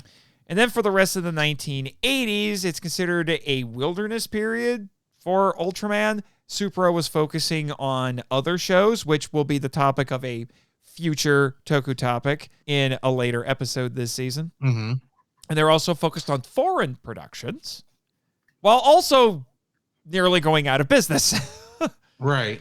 Ultraman Story in 1984 was a compilation movie, like I mentioned, that had new footage spliced in. And then we get to then obviously that culminates, in my opinion, with The Adventure Begins. That is, for me, the official end of the quote-unquote Showa era. And then we come to the Heisei era, which, in terms of the Japanese calendar, started in January of 1989. And this era of Ultraman could be described as having more, quote-unquote, freewheeling, and it delved into new, often experimental ideas. And some call it the high-concept era. Mm. And these series focused on standalone universes, so they didn't share continuity, unless stated outright, which we'll get into that. So, and this also was where you started getting more original movies, and they were usually tie-ins with the TV shows. Just to note these, there were also a couple of new Ultra Q shows during this period, namely Ultra Q Dark Fantasy in 2004 and Neo Ultra Q in 2013. Okay. So, once you get past The Adventure Begins, you had a couple of foreign productions in the early 90s. The first one was Ultraman Towards the Future, or Ultraman Great, which was produced in Australia, mate. It was a co-production. I think I played a video game. I'm about to get to that. This was a co-production with South Australian Film Corporation, but they didn't have Steve Irwin. That would have been. We need a Steve Irwin for Kaiju. Look over there. That's a Bimula. I'm going to go poke it with a stick. He's a big one, he is, even by Bimula standards. Oh, he's angry. He's angry. Exactly. Here's the weird thing, though. It did air internationally in the early 90s, including in America, and it spawned a toy line, a comic book, and a Super Nintendo game. And I'm fairly certain a friend of mine rented that for a weekend. We didn't get past the first level. I was gifted a copy. And speaking as someone who is an avid fighting game player, because this is basically a proto-fighting game, good Lord, it's broken.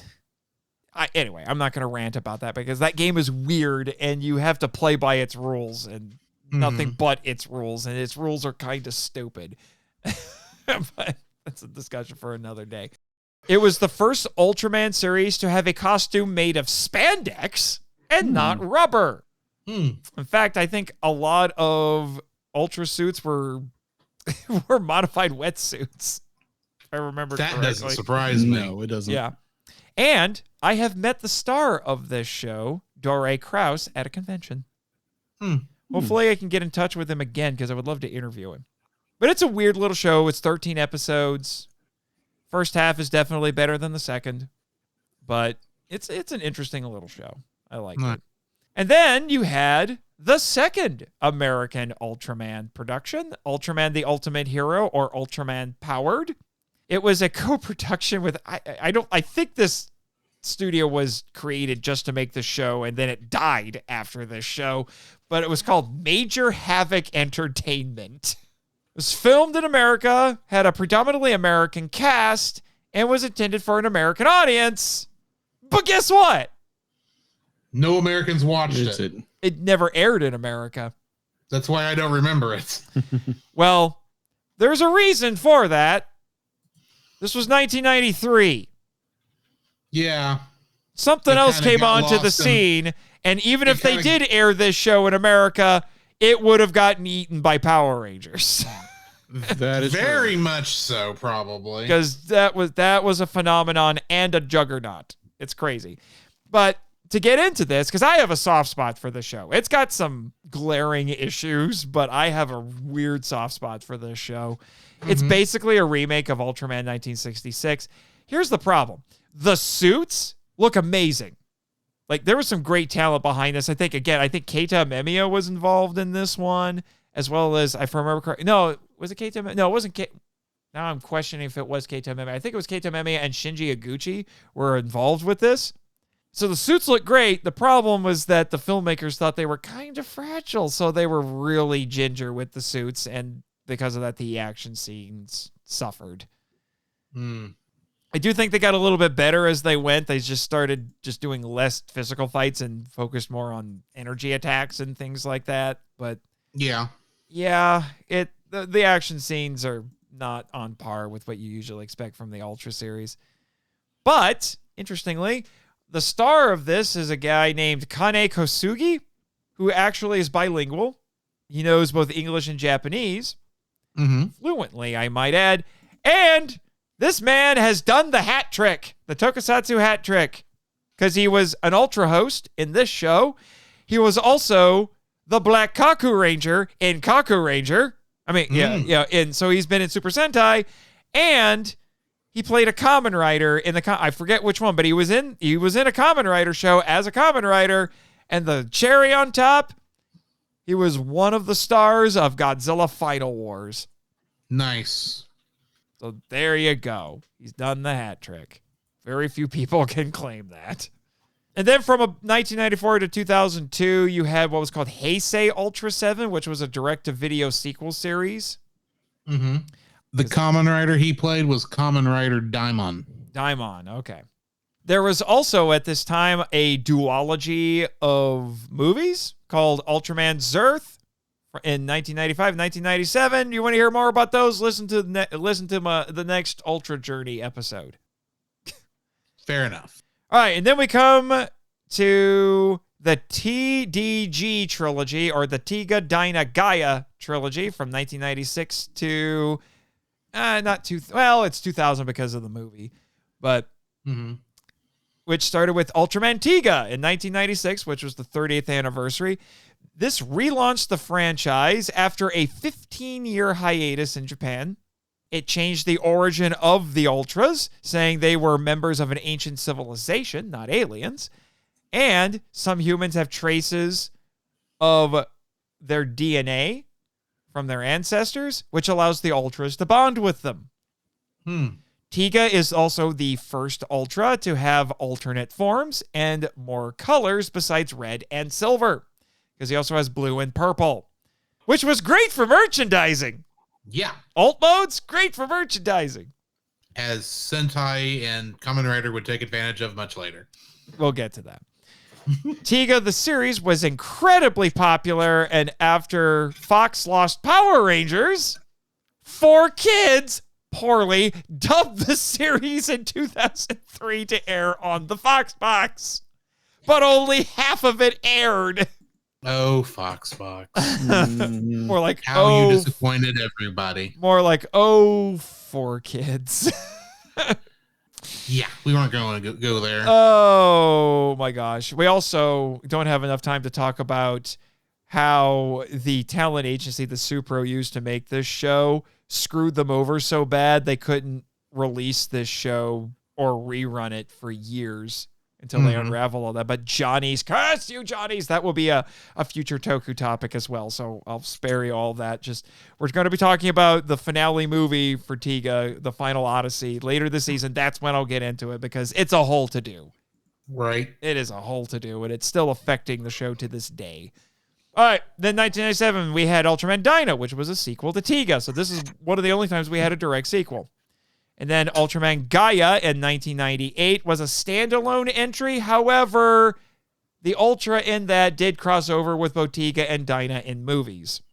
In 2000, we also had Ultraman Neos, which was a short direct-to-video series that was initially planned for TV several years before this, and then they just shelved they just vaulted the episodes for a while and then brought them out later because they had to. It was a stopgap. And then in 2001, we get Ultraman Cosmos, which is the longest running Ultra series with 65 episodes and 3 movies. And I don't know why. Good night. That's a long show.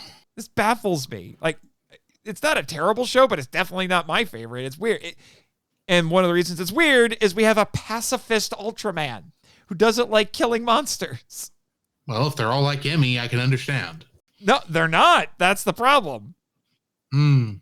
If he's not doing a specium beam, which sometimes he has to, because sometimes he does fight something that is just that malevolent, that his pacifism just can't fix it. Instead, his finishing move is he basically pacifies the monsters so they stop being violent. So he just puts I don't know, energy dust. Or there's fairy dust or something, and then they just stop being violent. It's weird. 65 episodes and 3 movies. I'm just what? Why? I don't get it. However, despite that, ironically, the star of this show got embroiled in controversy because of assault and extortion charges. So they actually took the show off the air for a while that was all going down. They even re-edited the second movie to get rid of him. And then once it was all... That proves you just picked the wrong guy. Yeah, but it ended up turning out fine. He wasn't he wasn't put in jail or anything. And then they actually went back. They finished airing the show, and then they got rid of that edited version of the movie and put out the real one. All right, and then after that, we come to a very interesting point in the franchise. We have the Ultra N project, which was a 3-pronged plan to create ultra media for grown-ups. One of those... I mean, that makes sense. Yeah. A lot of the people watching the show would be grown-ups by this point. It was going to be centered around a character named Ultraman Noah, which was a character who was name-dropped in the original show. And it would have been a stage show, a movie, and a TV show. As far as I know, I don't know if they got the stage show going, but they did make the movie and the show, which was Ultraman the Next, which will also be covered this season on the show. And its sequel series, Ultraman Nexus, although the movie was released while Nexus was on the air. And from what I have read, they weren't originally meant to be tie-ins. They basically worked in the latter half of the show to make it a tie-in, which is kind of interesting. And due to a bad time slot and a bit of network mismanagement, the show's run was cut short. So the last handful of episodes are really rushed. But Nexus is also one of my favorite Ultra series because, good Lord, it's a bold show. It is a really, really bold show. And I wish we could have gotten more like it. And then after that, from about 2005 to 2013, is what I call it Ultraman Max and beyond. Because after the failure of the Ultra N project, they made a show in 2005 called Ultraman Max, where they went back to basics. So it was basically made in response to Nexus. It's a pretty good show, and several episodes were directed by Shusuke Kaneko of Heisei Gamera and GMK fame. And not only that, one of his episodes actually has the Gamera girl in it. So yes, Steven Seagal's daughter was on Ultraman. There you go. There you go. Fascinating. And then you had the 40th anniversary series, Ultraman Mebius, which was made as a tribute / epilogue to the original Showa era continuity. So this one actually goes back to the original continuity from the Showa era. And it tied up a bunch of loose ends from those shows. And it was intended to be the finale for the franchise. But it was so popular, they didn't do it. Then in 2007, we had yet another attempt at making an Ultra series for grown-ups with Ultra 7X. It was 12 episodes. It was a reimagining and, spoiler warning, sequel to Ultra 7 for grown-ups. Mm-hmm. And then we go into a really different direction after that, and we get even more Pokemon-esque with Ultra Galaxy Mega Monster Battle and its second season, which was subtitled Never Ending Odyssey from 2007 to 2009. Keep in mind, this is at another point where Subaraya Productions is running into even more financial problems. So this show had a very slashed budget, which is very apparent at points. So it's basically a Pokemon-esque space opera that's in the Prime Ultra universe. And it culminated with a film that will be talked about later this season called, okay, strap in. I'm about to hit you with the most word-salad-y Japanese movie title I have heard in a long time. Okay. Here you go. Mega Monster Battle Ultra Galaxy Legends, the movie. I have heard worse, but we won't go into that. Yeah. So this is important because it introduced two very key characters, namely Ultraman Zero, the son of Ultra 7, and the nefarious Ultraman Belial, who initially started as Zero's arch nemesis and then just became a problem for all the Ultramen. Mm-hmm. All right. And then finally we come to the third generation of the Ultraman franchise, although I split this one up into kind of two segments for me personally, but no one seems to really agree on how to split this because they call, I think the official branding for it is New Generation Heroes, which they say goes all the way from 2013 to present. So it goes over both Heisei and Reiwa, because the Reiwa era started in 2019. Mm-hmm. I tend to separate Reiwa from New Generation Heroes because of the time split. It's weird. I don't know. I guess it's kind of like how you have the Heisei series of Godzilla movies, and then there's the Millennium series, which is made during the Heisei era, but it's distinct from the Heisei series. I don't know. It's weird. So this takes a lot of inspiration from what came before and focuses on serialized storytelling and quote-unquote succinct continuity. It also features, quote, a focus on the camaraderie between the Ultra heroes and friendships forged with humanity and the bonds of light that are passed from each work to the next, end quote, which I got from the Ultra Wiki. Mm-hmm. This is also when the franchise got even more, quote-unquote, toyetic with the infamous Bandai mandates. A central problem with most tokusatsu Henshin Hero shows around this time. Except Toei embraced it way before Supro did. Fair. Way before. And I would still argue it's even more egregious in their shows. But the reason for that is because Bandai bought a controlling share in Supro to keep them afloat. In 2019, Supro finally, like I said, this could be an entire Toku topic unto itself. And I'm trying to remember if I have this on my list or not, but I would love to do a Toku topic on this. But long story short, in 2019, Supro finally resolved the legal issues with Chayo, which is a Thai studio that started in the 1970s with the release of The Six Ultra Brothers versus the Monster Army. This was a co-production that bought the rights to use 6 Ultraman suits for a movie that had its own Henshin hero, Hanuman. Director Senpote Sans, curse you, Senpote Sans! If you thought Sandy Frank was bad, geez. Mm-hmm. Yeah, Senpote Sans is the source of all our pain.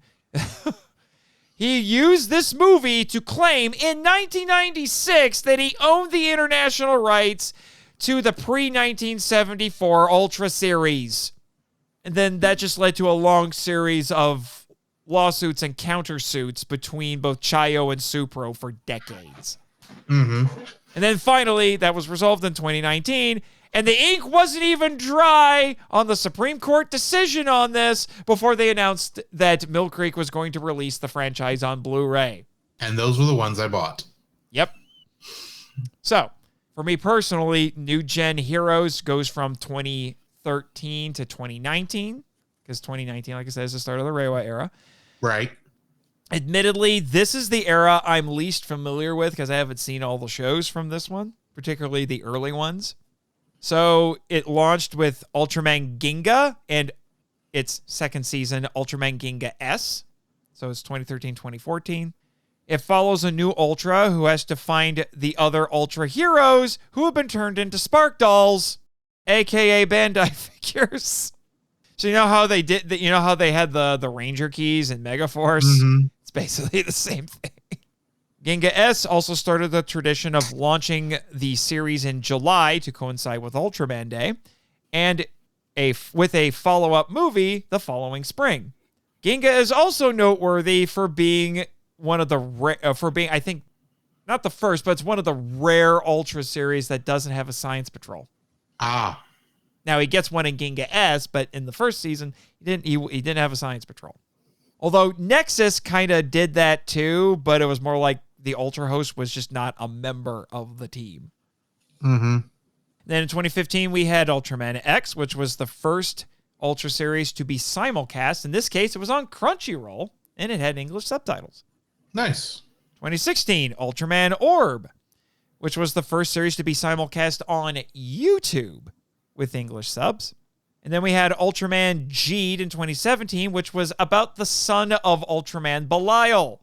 So he's having to deal with... sounds like a fun guy. Well, no, he's a hero, but he's having to deal with the fact that my dad's a supervillain. Crap. Mm-hmm. And then 2018, we had Ultraman. It's pronounced Rube, but it looks like R/B. And that is about twin brother Ultras, and one's red and one is blue. Ah. And then we have the Reiwa era from 2019 to present, which started with Ultraman Taiga, which I still haven't seen, but, you know, it started off with that one. You also had the Ultraman Netflix anime, which was a CGI series based on the 2011 manga, written by Eiichi Shimizu and drawn by Tomohiro Shimoguchi, and it was a co-production with Production IG. And it ran for 3 seasons on Netflix. Mm-hmm. While it's a sequel to the 1966 series, it reimagined several Ultra heroes as humans in Iron Man-style power armor. And aside from the series finale, there are no quote-unquote kaiju in it. There are monsters, but they're not gigantic. Right. Well, wait, is it... Actually, I think it's both the second and third season finales, I think, have big monsters in them. And then in 2020, you had Ultraman. It looks like a letter Z, but it is officially... And I can't just ignore this anymore, because I'm seeing material saying like, nope, it's actually supposed to be pronounced this way, but it's Ultraman Z, because everywhere but America, the last letter of the English alphabet is pronounced Z or Zet. Right. Because British English. Yippee skippy. So, this series, Ultra, is a disciple of Ultraman Zero. And it exploded in popularity thanks to its YouTube simulcast during COVID. This was the first one I started watching on the regular for the simulcast. And then in 2021, you had Ultraman Trigger New Generation Tiga, which is a 25th anniversary remake of Ultraman Tiga. Although, funny enough, thanks to multiversal shenanigans, Tiga shows up in an episode. And they have a team up. Yeah. And then in 2022, you had a sequel, Ultraman Decker, which was a remake of Ultraman Dyna, as you do. Mm-hmm. And then you come to Ultraman Blazar in 2023. This is one of my favorites. It's a great-looking Ultra, and one of the big reasons I really love this one is because they did not only a simulcast, they did a simulcast dub. Ah, simuldub. a simuldub for this one. And then we get one of the only other people who's done the tokusatsu hat trick, Johnny Young Bosch. Mm-hmm. He was in the dub for this one. He was the Ultra host. Not only that, but they shook up the formula a bit with this one. The Ultra host is also the team captain. That makes some sense. That was a big shift because now it's like, oh crap, I'm in charge. There's a kaiju fight. I have to lead my team, but I also have to be an Ultraman and fight the kaiju. What do I do? I don't know. Figure it out. Also, I'm a family man, which really complicates things. It's a absolutely wonderful show. Love this show. Can't recommend it enough. Highly accessible. Great stuff. Also, Blazar has one of the best sidekicks that I have seen in the franchise. He has a giant robot T-Rex named Earth Garon. I need an Earth Garon toy in my life. I'm sure one can be found. One can be found. I just may have to work a little bit because that toy line is well past being done. But for those who don't know, Mr. Bosch was previously Adam Park in Power Rangers, and he voiced a writer in the Kamen Rider Dragon Knight video game. And then after that, you had Ultraman Arc, which had a big emphasis on imagination. I thought this is going to be a hard to follow up after Blazar, but it managed to work out very nicely. I did keep up with that one. I was generally pretty happy with that one. It was a little all over the place. It was like a weird combination of familiar and experimental. I don't know how else to put it. And there were some really interesting episodes in it. So that one was a bit of a surprise. Also, in 2024, got to bring this up because it's got connections for us, Ultraman Rising. Indeed. Which was an American-made animated film for Netflix. You want to learn more about that? Go listen to MIFV Special Report number 7, where I talk with Mr. Gomez from Ultraman Connection, or you can listen to the Cel Cast episode, because we did a little crossover with HPV3 on that one. And then the 2025 Ultra Series, Ultraman Omega. That sounds like it would be another end. You would think, but I doubt it's going to be. But hey, we like... Well, not if it keeps making money. Nate popping in here again with some Futurian editing technology because I neglected to mention that the current Ultra Series, Ultraman Omega, as of this broadcast, just finished its run of 25 episodes. Started off great, didn't stick the landing as well as I would have liked, and left some unanswered questions, but that's neither here nor there. Go check out the HPV3 live streams where we did weekly coverage of that to hear more. And there are currently rumors that the next Ultra Series, the 60th anniversary series, will be called Ultraman Theo or Theo, depending on how you want to pronounce it. It's the Greek word for God, as in, well, it could be big G or little g. Like you've heard theology, it's where we get it. It's not Theodore like it sounds like it should be. Interestingly, there's no Ultraman Omega movie. I'm theorizing that's because Supro is saving budget to go nuts with Ultraman Theo. All right, and now back to the episode.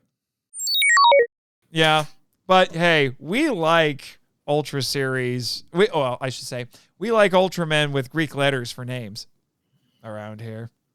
Right. Ow. Okay, I still need that aspirin, Jimmy. Really? You think that's a joke? That is not a joke, sir. Maybe try calling the kaiju vet and seeing if he's got one he uses for Godzilla or something. That's a really big pill to swallow, sir. Yes. Well, I mean, all you gotta do is just shave off a little bit and down it like BC powder. Maybe. Well, there you go. That's your crash course in the Ultraman franchise. I don't know if that makes it feel more or less intimidating. I still don't know where to start besides finishing Ultraman 1. That is actually a really good question. If you want to go chronologically, which you've been doing, you start with Ultra Q or the original Ultraman and just keep going forward. But I would usually ask people some questions like, okay, what kind of superhero or kaiju stuff do you enjoy? Depending on their answers, I'll be like, go here. If you want trippy and weird, check out 70s Ultra shows. If you want something that's a bit more serialized and a little experimental, go watch Ultraman Tiga. Or if you're really going to get nuts, watch Ultraman Nexus or something like that. Mm-hmm. You know, if you want something a little more traditional, watch Ultraman Max or a lot of the new Gen Hero stuff. Or if you want stuff that's a little bit more experimental, you know, watch Blazar. If you want something that's more fun, watch something like Ultraman Z. You know, there's a lot of places to go. So it really just depends on your individual tastes, where you want to start or what you want to watch next. Right. So that would be my recommendation. It also depends on how long a show you want, because some of them are only 12 episodes. I'm staying away from that 96 episode one or 65. 65 and 3 movies. Sorry, 65. That sounds kind of boring with the whole pacifist thing anyway. I would I would be afraid the pacifism would get annoying after a while. It does a little, and it's definitely aimed at kids. Mm-hmm. It gets a little bit much, but I give them credit. There are points where they do try testing Cosmos by pitting him up against opponents that are truly malevolent. Right. But then they get weird in the final episode where it's supposed to be a truly malevolent villain, but he still finds a way to use his pacifism against it and redeem the villain. And I'm like, no, he didn't earn this. What are you doing? Stop it. Blow him up, please. If you need more recommendations, we'll talk after the show. Fair enough. Any final thoughts before we start closing up shop? No, I think I'm good. All right. All right. And with that, we're dangerously close to getting the first MIFV of season 5 in the can.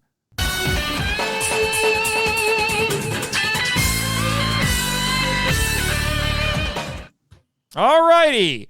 We don't have any listener feedback at the moment, unless you guys have feedback on past episodes you want to discuss. Because I do not have any at the moment. Don't be afraid to send me some, because I love talking about listener feedback. I at this point, I send you guys so much on Patreon. I'm just going to be a recurring segment at this point. I've got some other feedback I need to go back and put in there, but either way, let's keep going. All right, we got to get to the Patreon shout outs here, but Jacob, you look exhausted. That I am. And so I think my wife is impatiently waiting for me in the lobby. So I think I'm going to scoot tail and get out of here and let you guys finish out the rest of the show. Yeah, we'll handle it. All right. Yeah. All right. But gracias. Tell her I said hi, and you need to remind her once again that you're a frog. Ribbit. Bye, Jacob. See you later, man. Drew, I'm sad to see Jacob go, but I understand. Doesn't his wife give him curfews now for everything? And he works hard, so yeah. And yeah, I can't blame him for wanting to keep her happy. Yeah, I get it. Don't we all wish we had a lady in our lives? Indeed. Shut up! We know. Ugh. Anyway, it's time for the Patreon shout-outs!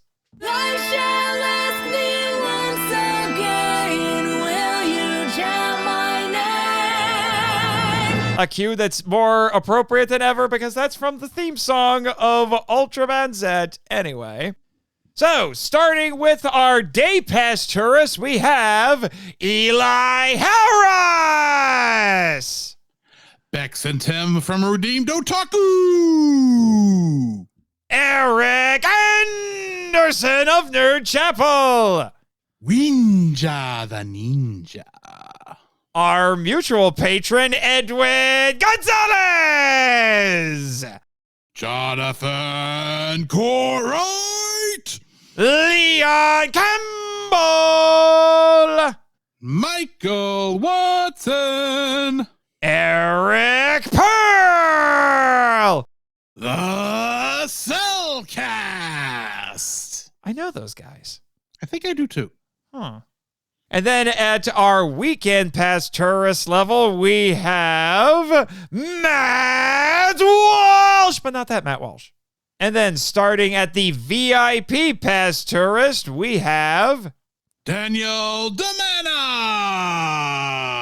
one of my co-hosts on HPV3, Christopher Ryder. Jay Cambrick. My other co-host on HPV3. And then we go to the Season Pass Tourist with Damon Noyes, our executive producer. Sam Allred. And then jumping all the way back to the Day Pass Tourist, we have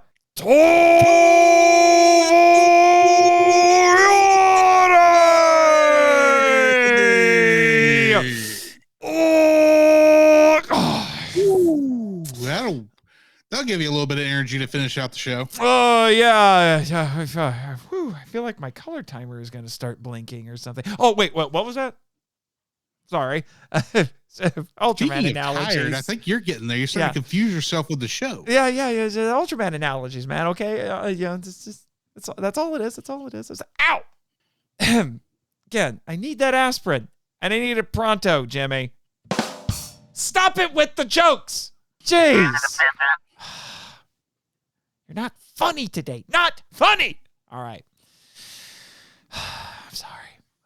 By the way, we have two other tiers past the ones we talked about today, namely the Golden Ticket Tourist or the humorously named joke tier, Jimmy's Intern.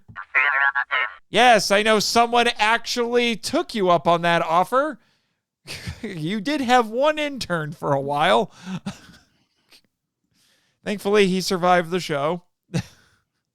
Right. Go back and listen to the bonus episode from season 4 on The Abominable Snowman, a Hammer film, actually, from the mid-50s.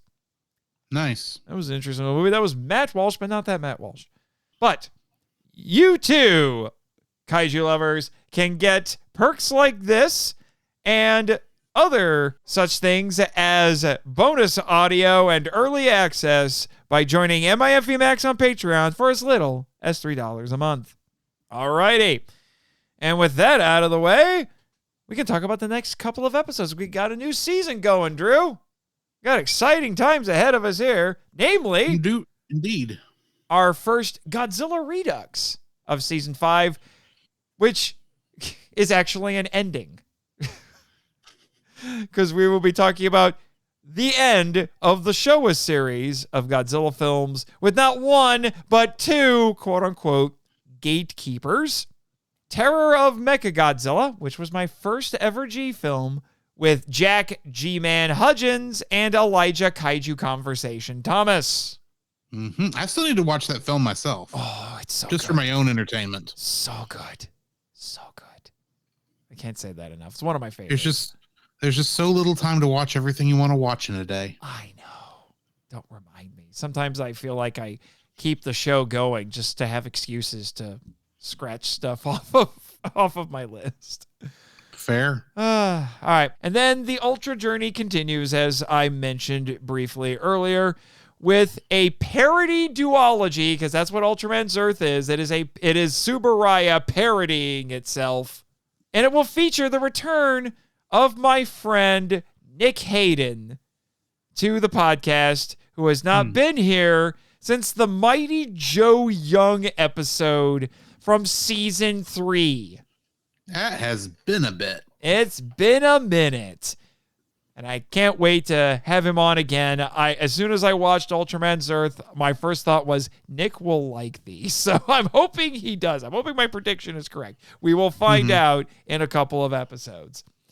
So that's what you have to look forward to, Kaiju Lovers. And now, Drew, it's time for the meme-tastic shameless self-promotion. All right. Indeed. So what do you got for us, Drew? Well, I'm going to first take care of my podcast brother who had to jump out on us. If you want to, you can find Jacob over on his Facebook page, Jacob B. Heron, and check out his page, Jacob's Daily Art Corner, where he tries to draw each and every day. Also, check out his. You can pretty much find him on any social media channel at Like an Artist. So go check out that. LYCAN. Yes, like, and as in a wolf, as in a werewolf. So go check him out on pretty much every social media channel out there. I think he's got at least a presence pretty much everywhere. For me, you can check us both out on the Cel Cast podcast, where we review animated movies and television shows.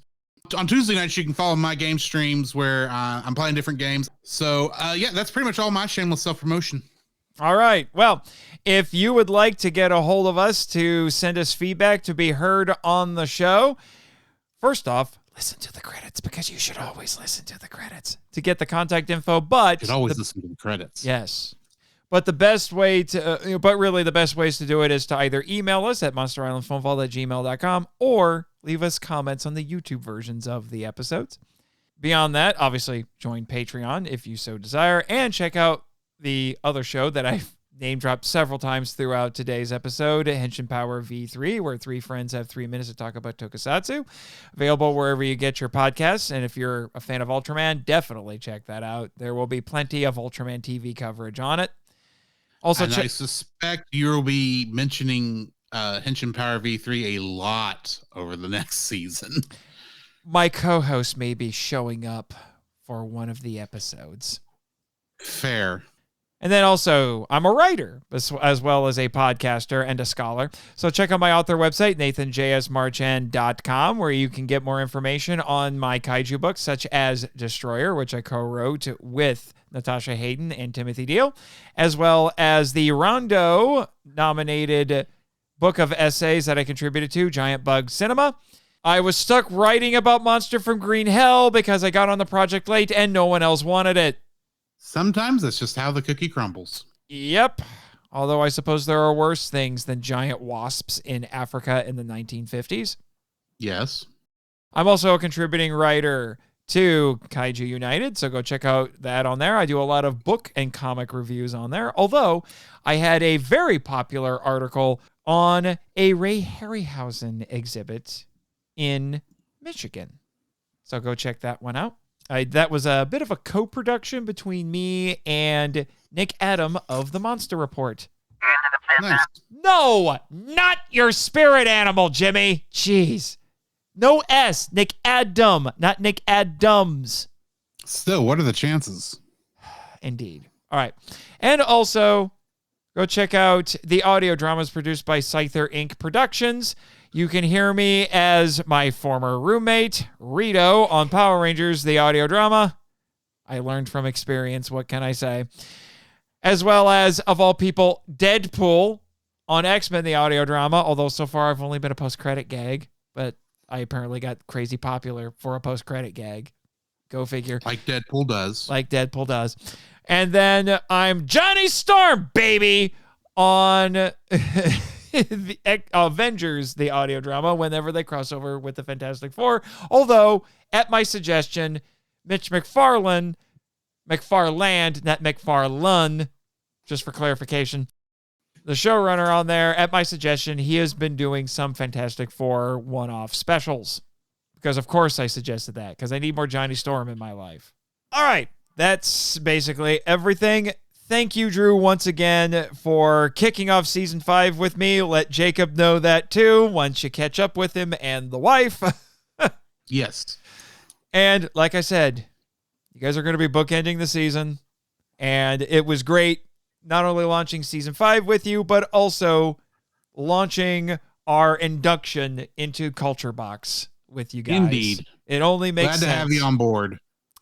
Yeah, as well as HBV3, like I said. So I see a lot of good things coming our way this season, and I can't wait. All right, and with that, Jimmy, cue those credits.